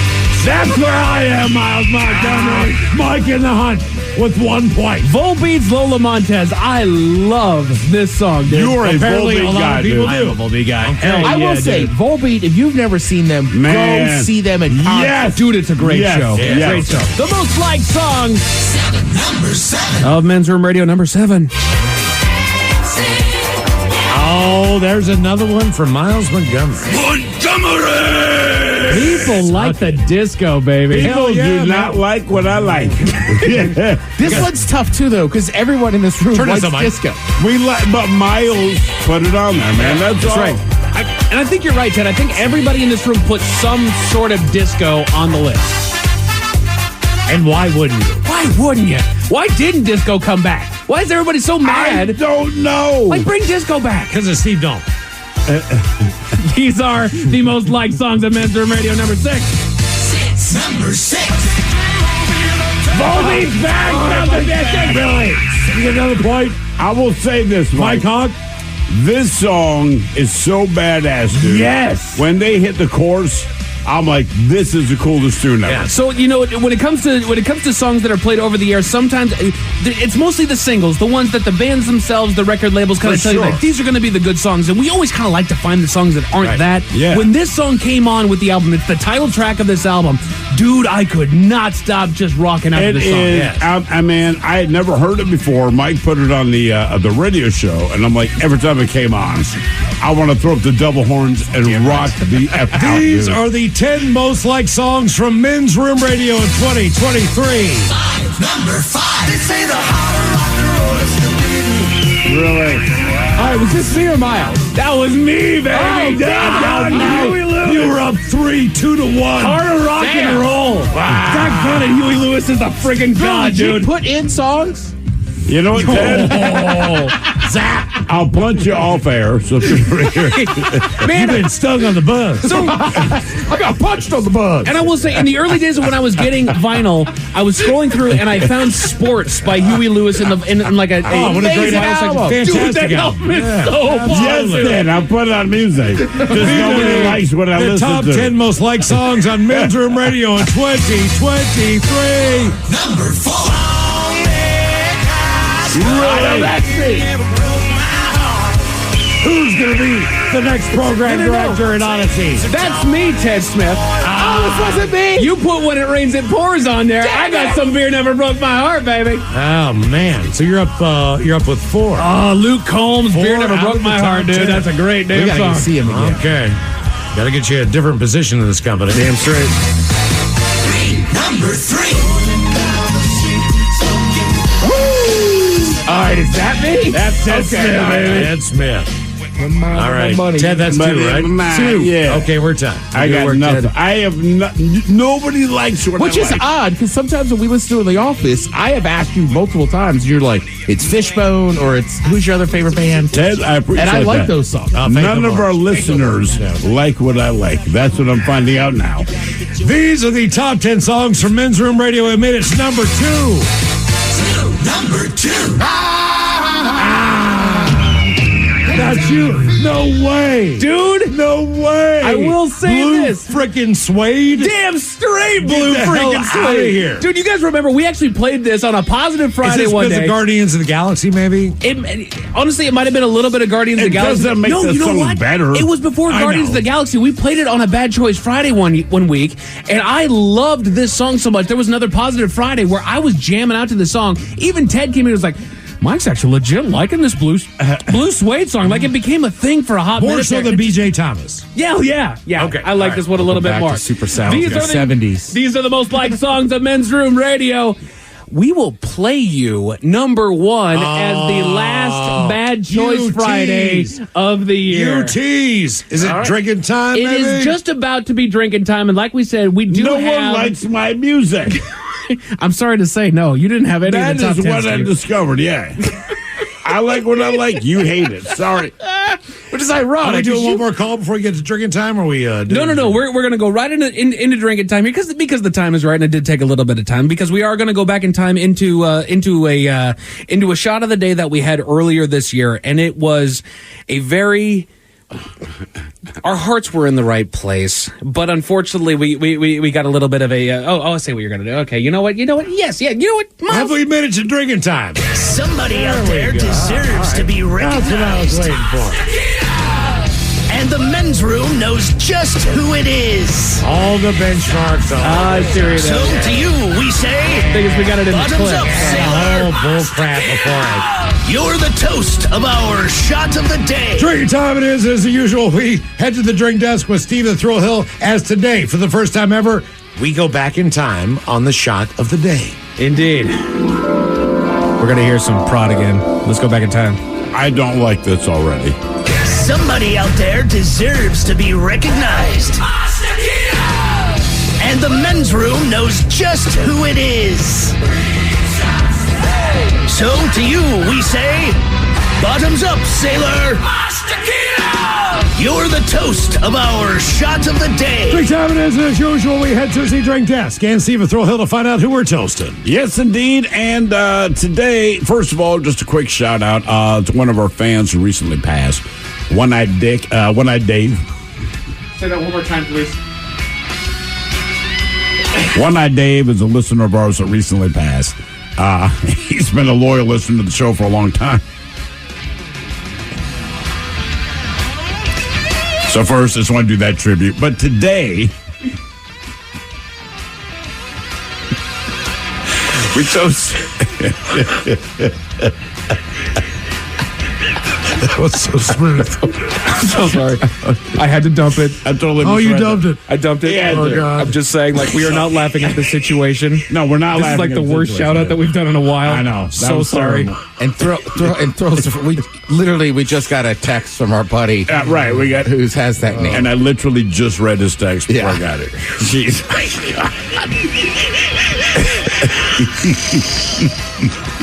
So sorry. Today. Oh, God. Oh, God. This sounds worse than it is. I know. Oh, my God. I'm sweating now.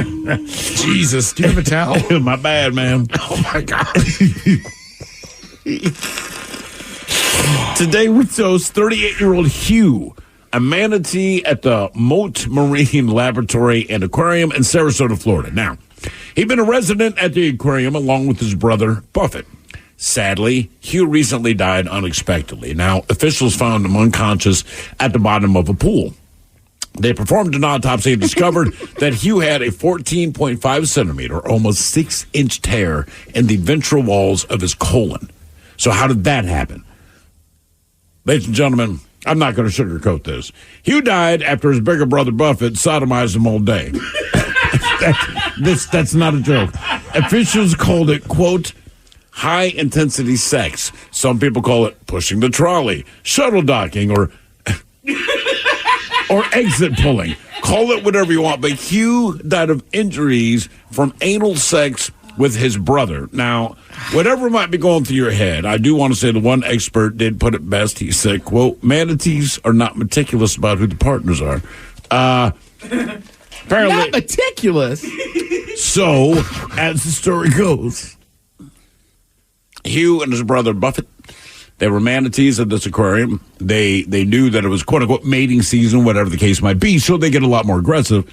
But Buffett had no one else to mate with, so Buffett looked at his brother, said, I'm getting up in that. And apparently this went all day long. I mean, it's railroading his little brother, all right? But then the last time they did their business was in a pool, and Buffett swam away. They did not understand why Hugh was still sitting at the bottom of the pool unresponsive. They pulled him up, they did the autopsy, and that's when they realized he got sodomized to death over the course of a day. And do you think Hugh was okay with this? Well, that's the thing. They said they observed it happening all day, but they did not intervene because Hugh never showed signs of distress or it being bad and did not try to fight away. God, it sounds bad. His brother. But in the end, the brother just couldn't get enough. And, Hugh died as a result of being sodomized by his brother. All right, what did I say earlier today? This is the only story I've ever heard about dying while having sex that is awful. Yeah. And not cool. This is as bad as it gets. And all of us had to read the story twice because we could not believe what we were reading. Anyway, to poor Hugh, 38 years. Damn it, Buffett. Before your brother shagged you to death. Buffett. Stop it. So we pour this booze and we drink this booze because we think it's yummy. Yummy! So over the tongue throat to party in our tummies. Down the hola bichola. It's not okay. No, it's not. Man, God, I forgot about that. Yeah, that was bad. All right, Men's Room Radio. These are the most liked songs on the Odyssey app. If you happen to check out our radio channel, so far, Mike, you have 4 of the top 10. Is that correct? That is correct. And I will say when it came to posting up the 4 list, I have 2. Ted has 2. I have none. Steve's got none. So Steve's got 0. Does the winner get 2 points? Okay, Ted. Ooh, you know what? Give the winner 2 points. If the winner gets 2 points, yeah. well, you know, it's the bonus. Number 1 is better than number 2. Absolutely. And to be honest with you, the number 1 one was by far and away the most liked song when it came to Men's Room Radio. Therefore, our next program director Number 1. will be the Ted Smith with a little drop kick. Murphy. Get out of here. The most liked song, Ted. Utah Mike. Yeah, Nice work. bitches don't like Well, anything the I like. weekend. Well, it's the box. This is my walkout song. It is the end of year spectacular. You are listening to the Men's Room, 99.9 KISW, Seattle. Maximize the compensation for your injury claim with Phillips Law Firm. With over 80 years of combined legal experience, they won't allow the insurance companies to dictate what's good enough for you. Whether it's an auto accident or workplace injury, contact Phillips Law Firm today. If they don't win, you don't pay. Want a little more pleasure in your life? Make 2024 your year to experience more pleasure than you thought possible. Lovers has the best adult toys, lingerie, and accessories to explore alone or together. Let our associates guide you on your pleasure journey and save 20% on your purchase with Lovers Afterglow rewards. Just mention Love 20 at one of our 18 Western Washington locations. Offer valid with free Lovers Afterglow rewards membership until January 31st. Some exclusions apply. I'm Glennon Doyle, author of Untamed and host of the podcast We Can Do Hard Things. On We Can Do Hard Things, my wife Abby, my sister Amanda, and I talk honestly about the hard parts of life. Join us and guests like Michelle Obama, Tracy Ellis Ross, and Brene Brown as we have refreshingly honest conversations. New episodes are out every Tuesday and Thursday, so listen to and follow We Can Do Hard Things, an Odyssey podcast, available now for free on the Odyssey app and everywhere you get your podcasts. Let's be honest. Preventing pregnancy is a pain. Whether you're picking birth control up every month or running to grab Plan B, it costs too much time, money, and effort. All while your partner gets to go about their day uninterrupted.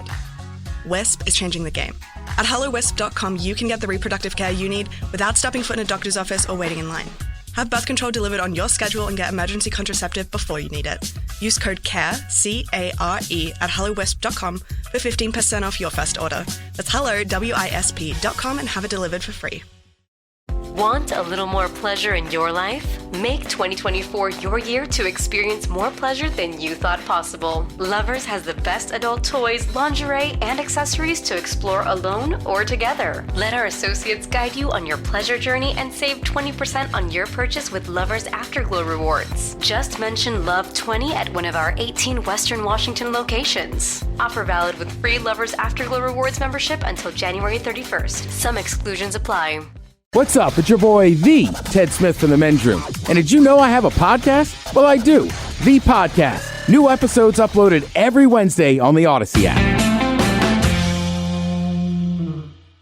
99.9 KISW. We return to the Men's Room with Miles and Thrill. End of year spectacular. I hope we're headed for the very best there, Mike. Of course we are. We're doing nothing but the best right now. At grade A. This is all we have. Why do they hire these people? Oh, God. All we got. I did leave it to you, the fine listeners. I posted up a little, basically a questionnaire so that you could all submit whatever it is you wanted to. We don't do a whole... Are you serious? I did. Here's the thing. I do this all under the radar so that you guys don't know. People think we know every goddamn thing. We don't. I did not know you did. No, you don't. No. You don't know what the groceries are, the bills are? That's right. Nope. You are where you need to be, good sir. You're good. Hell yeah. But no, I put it out there. We don't do a Look whole pretty. We don't do a whole lot of interviews on the show other than just your daily caller, but as far as the quote-unquote interview, as somebody would put in there, we don't do a whole lot of them, but we did a handful this year in 2023. We got back to it here in 2023. So I wanted to know, what did you guys think was the greatest interview that we had done in 2023? Right. Yeah, the greatest interview of 2023. I do not know who we talked to. I'm about to say, do you guys have any favorites that you can remember as far as who we talked to back in this last year? I mean, recently, just because we all love that show, Joe Gatto was cool. Joe Gatto. Because I remember him because it was last week. He did a great show last night, by the way. Tracy Morgan was weird. I don't think we aired that. Yeah. We had Ricky Williams on the program. Ricky Williams, yeah. That's a hero of mine. Awesome. Our man Aaron Jones, who was on the BJ and Mick program this morning. Yeah. Sean Kemp, Seattle sports legend. That's right. That was cool, too. Great. Well, great. Thank you, Sean. Thank you, Sean. Thank you, Sean. Anytime you want to come in, Sean. Man, Sean, wow, thank you. Our buddy Rob Thomas. Always a wonderful interview. Yeah. Love Rob Thomas. Wyatt Olney, back when it was Seattle Rock Night, if I'm not mistaken. He came in. Yes, it was. Yeah. Almost Naked came in and had a conversation with us. Is that Skylar? Yeah, Skylar did. Yeah, for sure. And then William Duvall of Alice in Chains came in and had a conversation with us. This year, dude. Wow. Looks like Frederick Douglass. And then in January, we had Chad Kruger. What? Damn. We're going to get fired. All right, Ed Reed. We're going to get fired.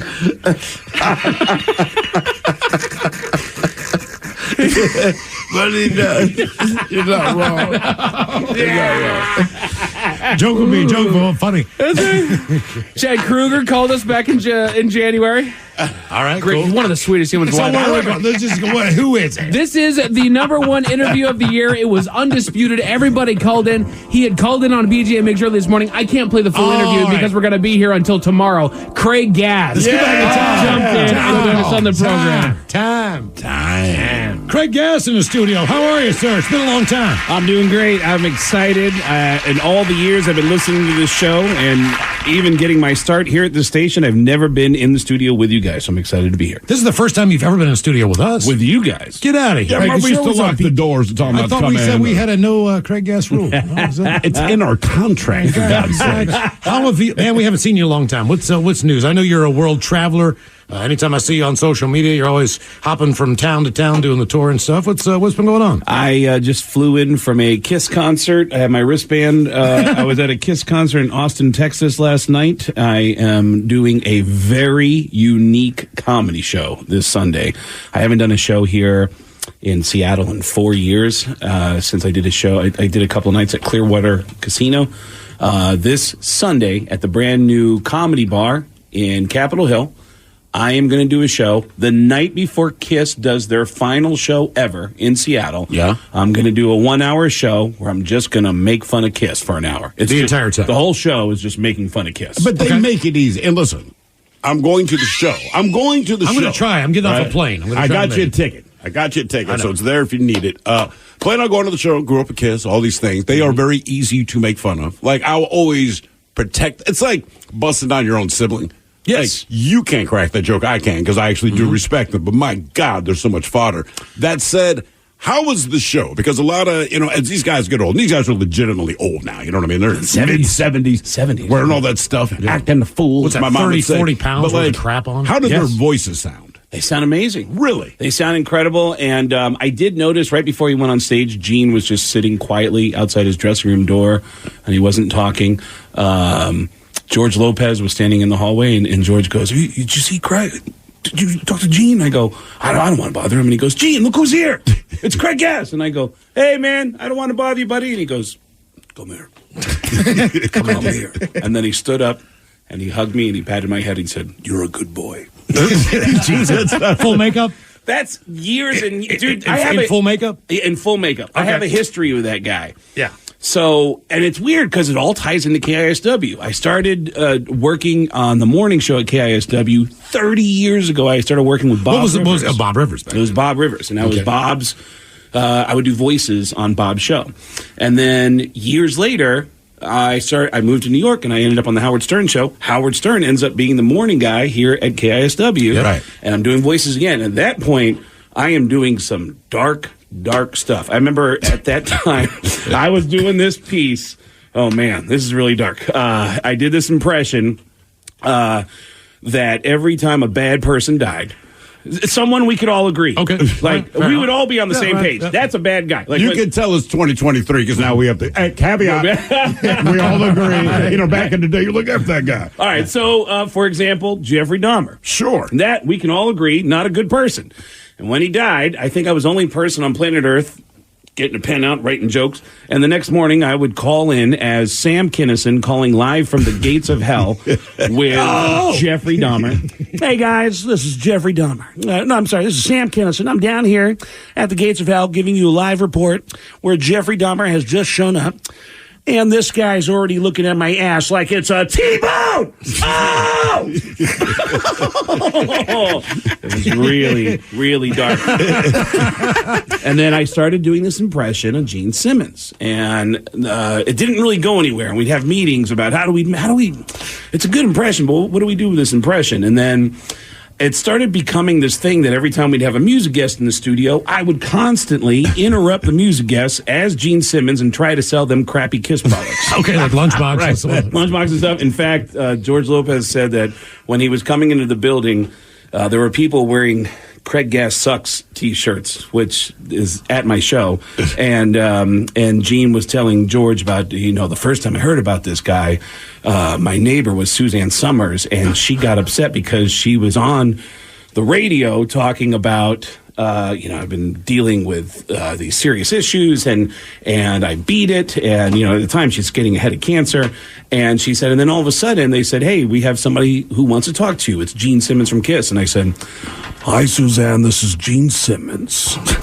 from Kiss. I am so moved by your story. I want to offer you a Kiss lunch pail for $49.95. And I tried to sell it. And I didn't know this. She was me. I don't know what you're talking about.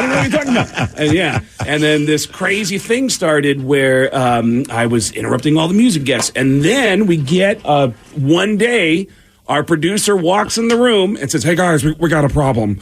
Everybody stop. We got a problem.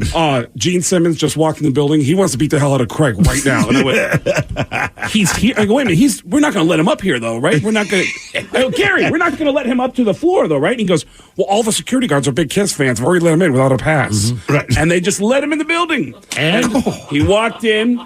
And what are you thinking to yourself, like, oh, my God. Is this guy going to come here and beat the piss He's out a big guy, even without the 6'4", the boots. I mean, 6'4". He's a big dude. Oh, yeah, he's a big man. Yeah, and as someone who, don't you sometimes just flippantly throw stuff out, man? You got 5 hours show, where you just got to be funny and you make jokes about people. Oh, there's a lot of people I don't want to meet if they already know what we've said about them or how we imitated them, etc. And haven't you forgotten sometimes? I have. Oh, yeah. And then someone goes, and you go, what's this guy's deal? Yeah. And then you feel like, remember, it was funny at the time, but when you and then you have this whole guy, and you go, oh my God, I'm so when he shows up, I don't know what's going to happen, and I go, man, I don't know, man. And I remember Howard looking at me and going, Craig, come here. It's going to be the best radio show I've ever done. And I was like, what are you, for who? Right. Not for me, maybe for you. And was he nice? He was so nice. He laughed at himself. He actually, every time I tried to sell a Kiss product, a fake Kiss product, he would sell a real one. Oh, yeah. Yeah, in fact.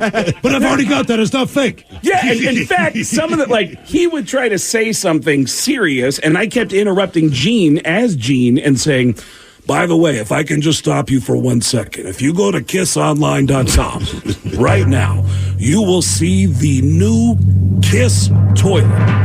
Right. Now, he's going ding, ding, ding, ding, ding, right, ding, ding. Yeah. Right, because and as a joke, I say, now what's the difference between a regular toilet and a Kiss toilet? Where our toilet is a pay toilet. You have to put a quarter in it, and then you listen to Deuce while you do your business, right? And then Gene looked at me and said, I could do that. I could actually Deuce. And then over the years, so it starts with the confrontation. The next day, I get a phone call from this McGee Entertainment, which is the management company for Kiss, and they said, hey, man, we just want to let you know, your biggest fan of these Gene Simmons jokes is our singer, Paul Stanley. And I said, get out of here. And they said, don't tell anybody, but Paul loves when anybody makes fun of Gene Simmons. I go, are you serious? But you can do Paul. And and he hates it. That's the problem.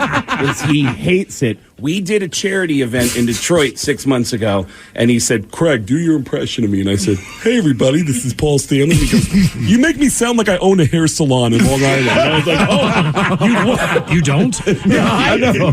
I said, "Man, what a great premise!" Right. Welcome, come on in. It's the Paul Stanley Hair Salon. Have a seat. I'll give you a blowout. There's two Paul Stanleys.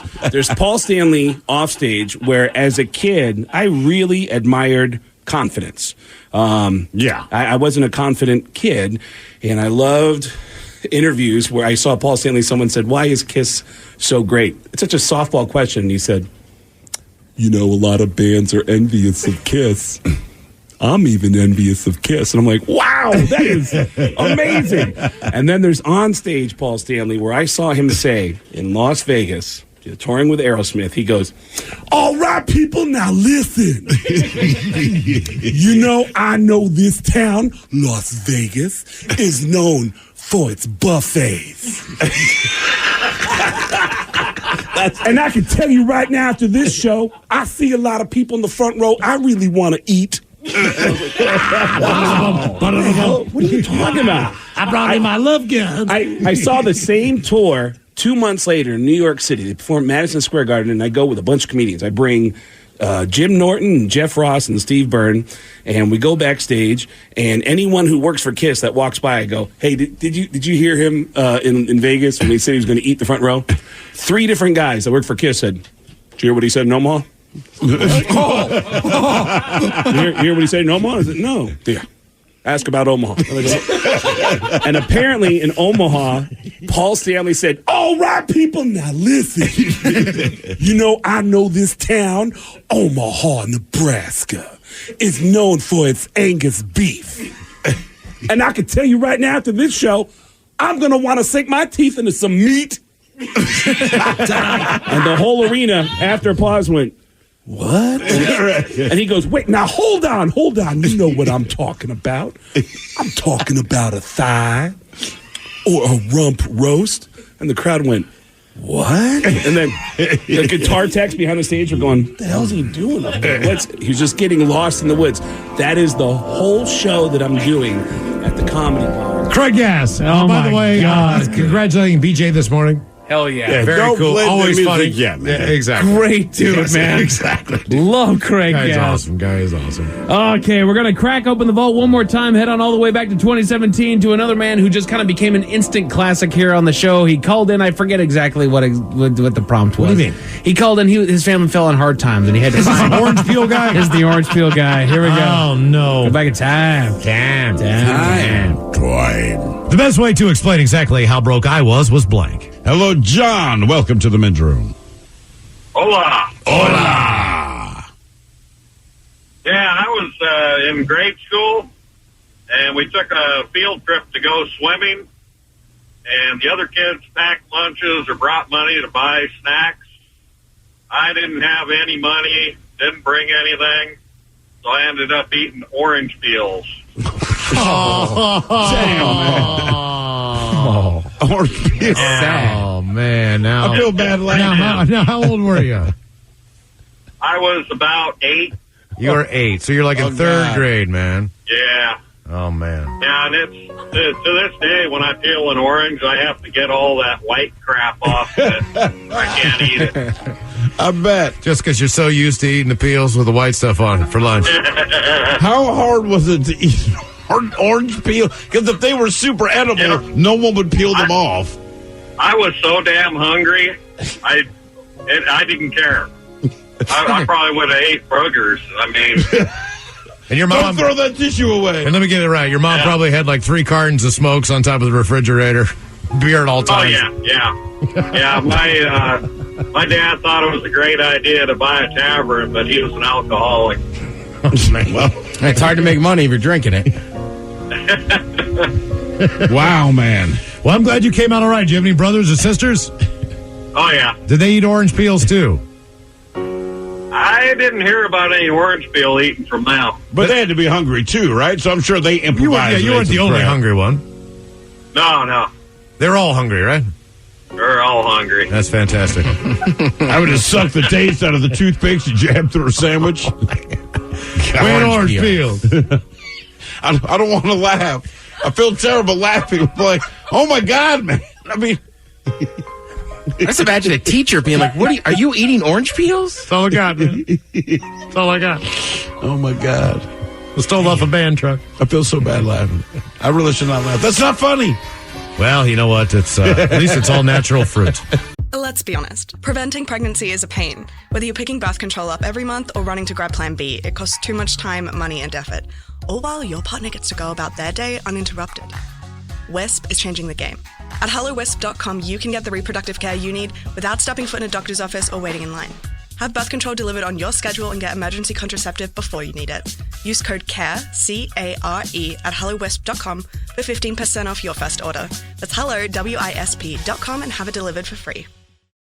Maximize the compensation for your injury claim with Phillips Law Firm. With over 80 years of combined legal experience, they won't allow the insurance companies to dictate what's good enough for you. Whether it's an auto accident or workplace injury, contact Phillips Law Firm today. If they don't win, you don't pay.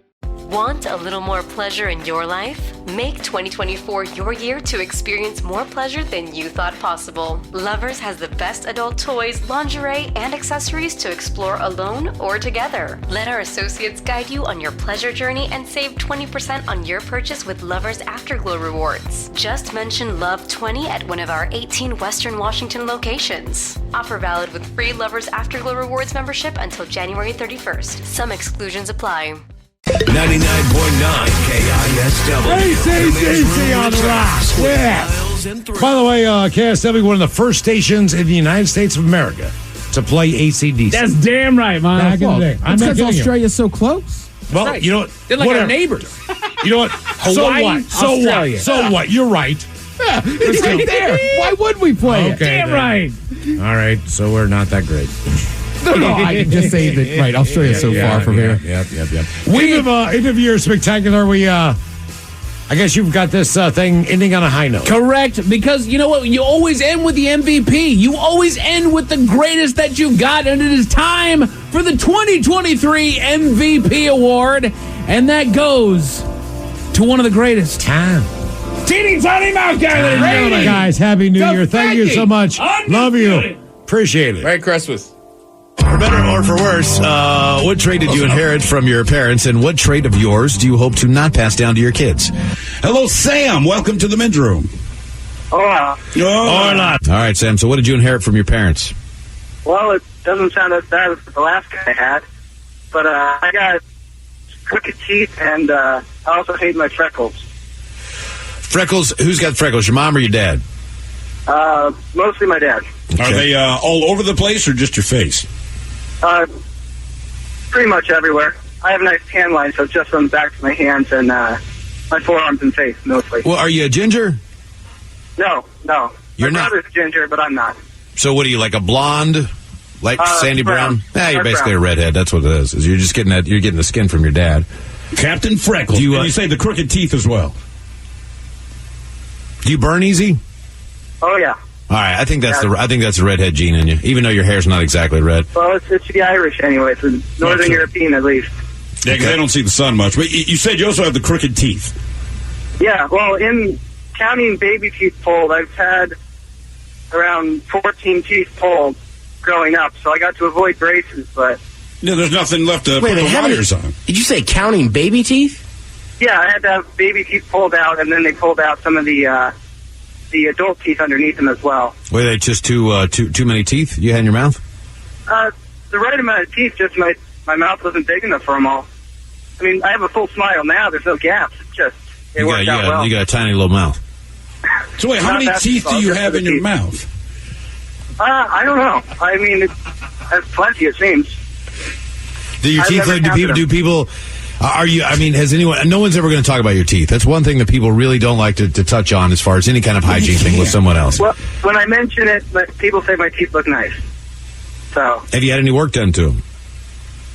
No braces or anything. It's just. So they had to remove normal teeth that we all have, but your mouth was so tiny that they had to leave you with a certain... My jaw's just a little shorter than it should be. It's just, maybe my teeth are big, I don't know. You were so happy when sliders started getting taken over, weren't you? They started coming up with me like, oh, it's a little hamburger for my little tiny mouth and my tiny teeth. No, I don't have issues with that. I'm just kidding, man. But if you were to smile, it would just look like a normal smile. We wouldn't think like, man, his mouth looks tiny. These 100-calorie snack packs are great. Just enough for my little mouth. You ever look at the quarter-pound Big Bite and just wish? No, my mouth looks completely normal. Don't worry about that. I cannot do a club sandwich. Or a Big Mac.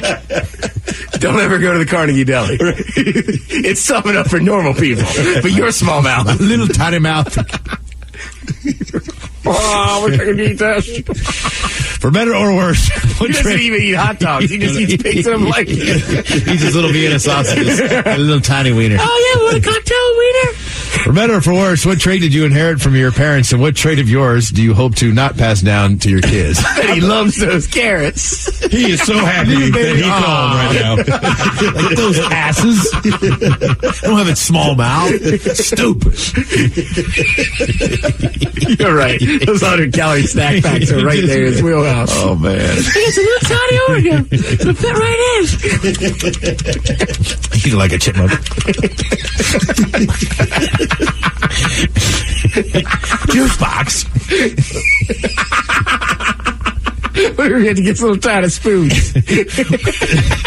How long do you think it'd eat a piece of corn on the cob? Those mini cupcakes started coming out. God damn it. He loves corn from Chinese restaurants. Oh, it's not the cereal. It's not in the corn. Sorry, man. You don't have a tiny mouth. Man. Oh, man, we are horrible people. For better or for worse. You're just working so hard with that little tiny.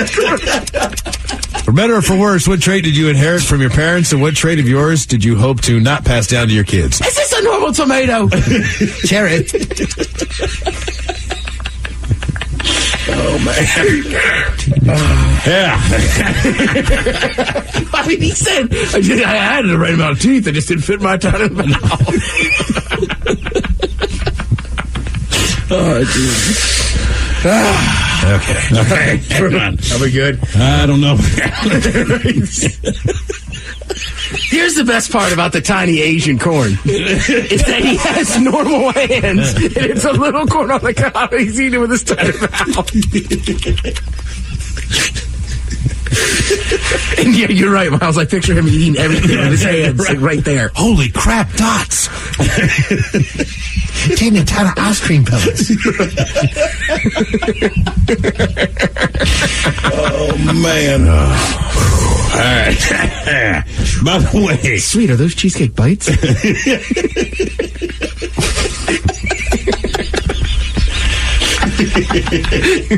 I had so much. I had 4 sliders. 2 cheesecake bites. Oh, man. We're still in the air. Yeah, we're here. Yeah, we just gotta, yeah. All right. I heard someone say that a tiny mouth. I don't know why that's so funny. I'll stretch that out. Oh, you're a guy. Sorry, my bad. What did he get rid of the slideshow? You get rid of the slideshow, buddy. I'll stretch that mouth out of yours. Let's just take a break. This is a disaster. For better or worse, what trait did you inherit from your parents, and what trait of yours?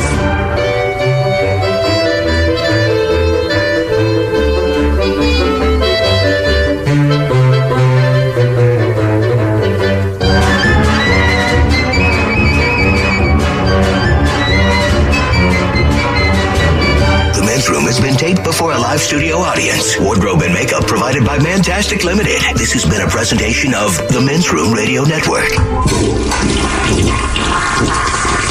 Oh, man! A Double Flush production.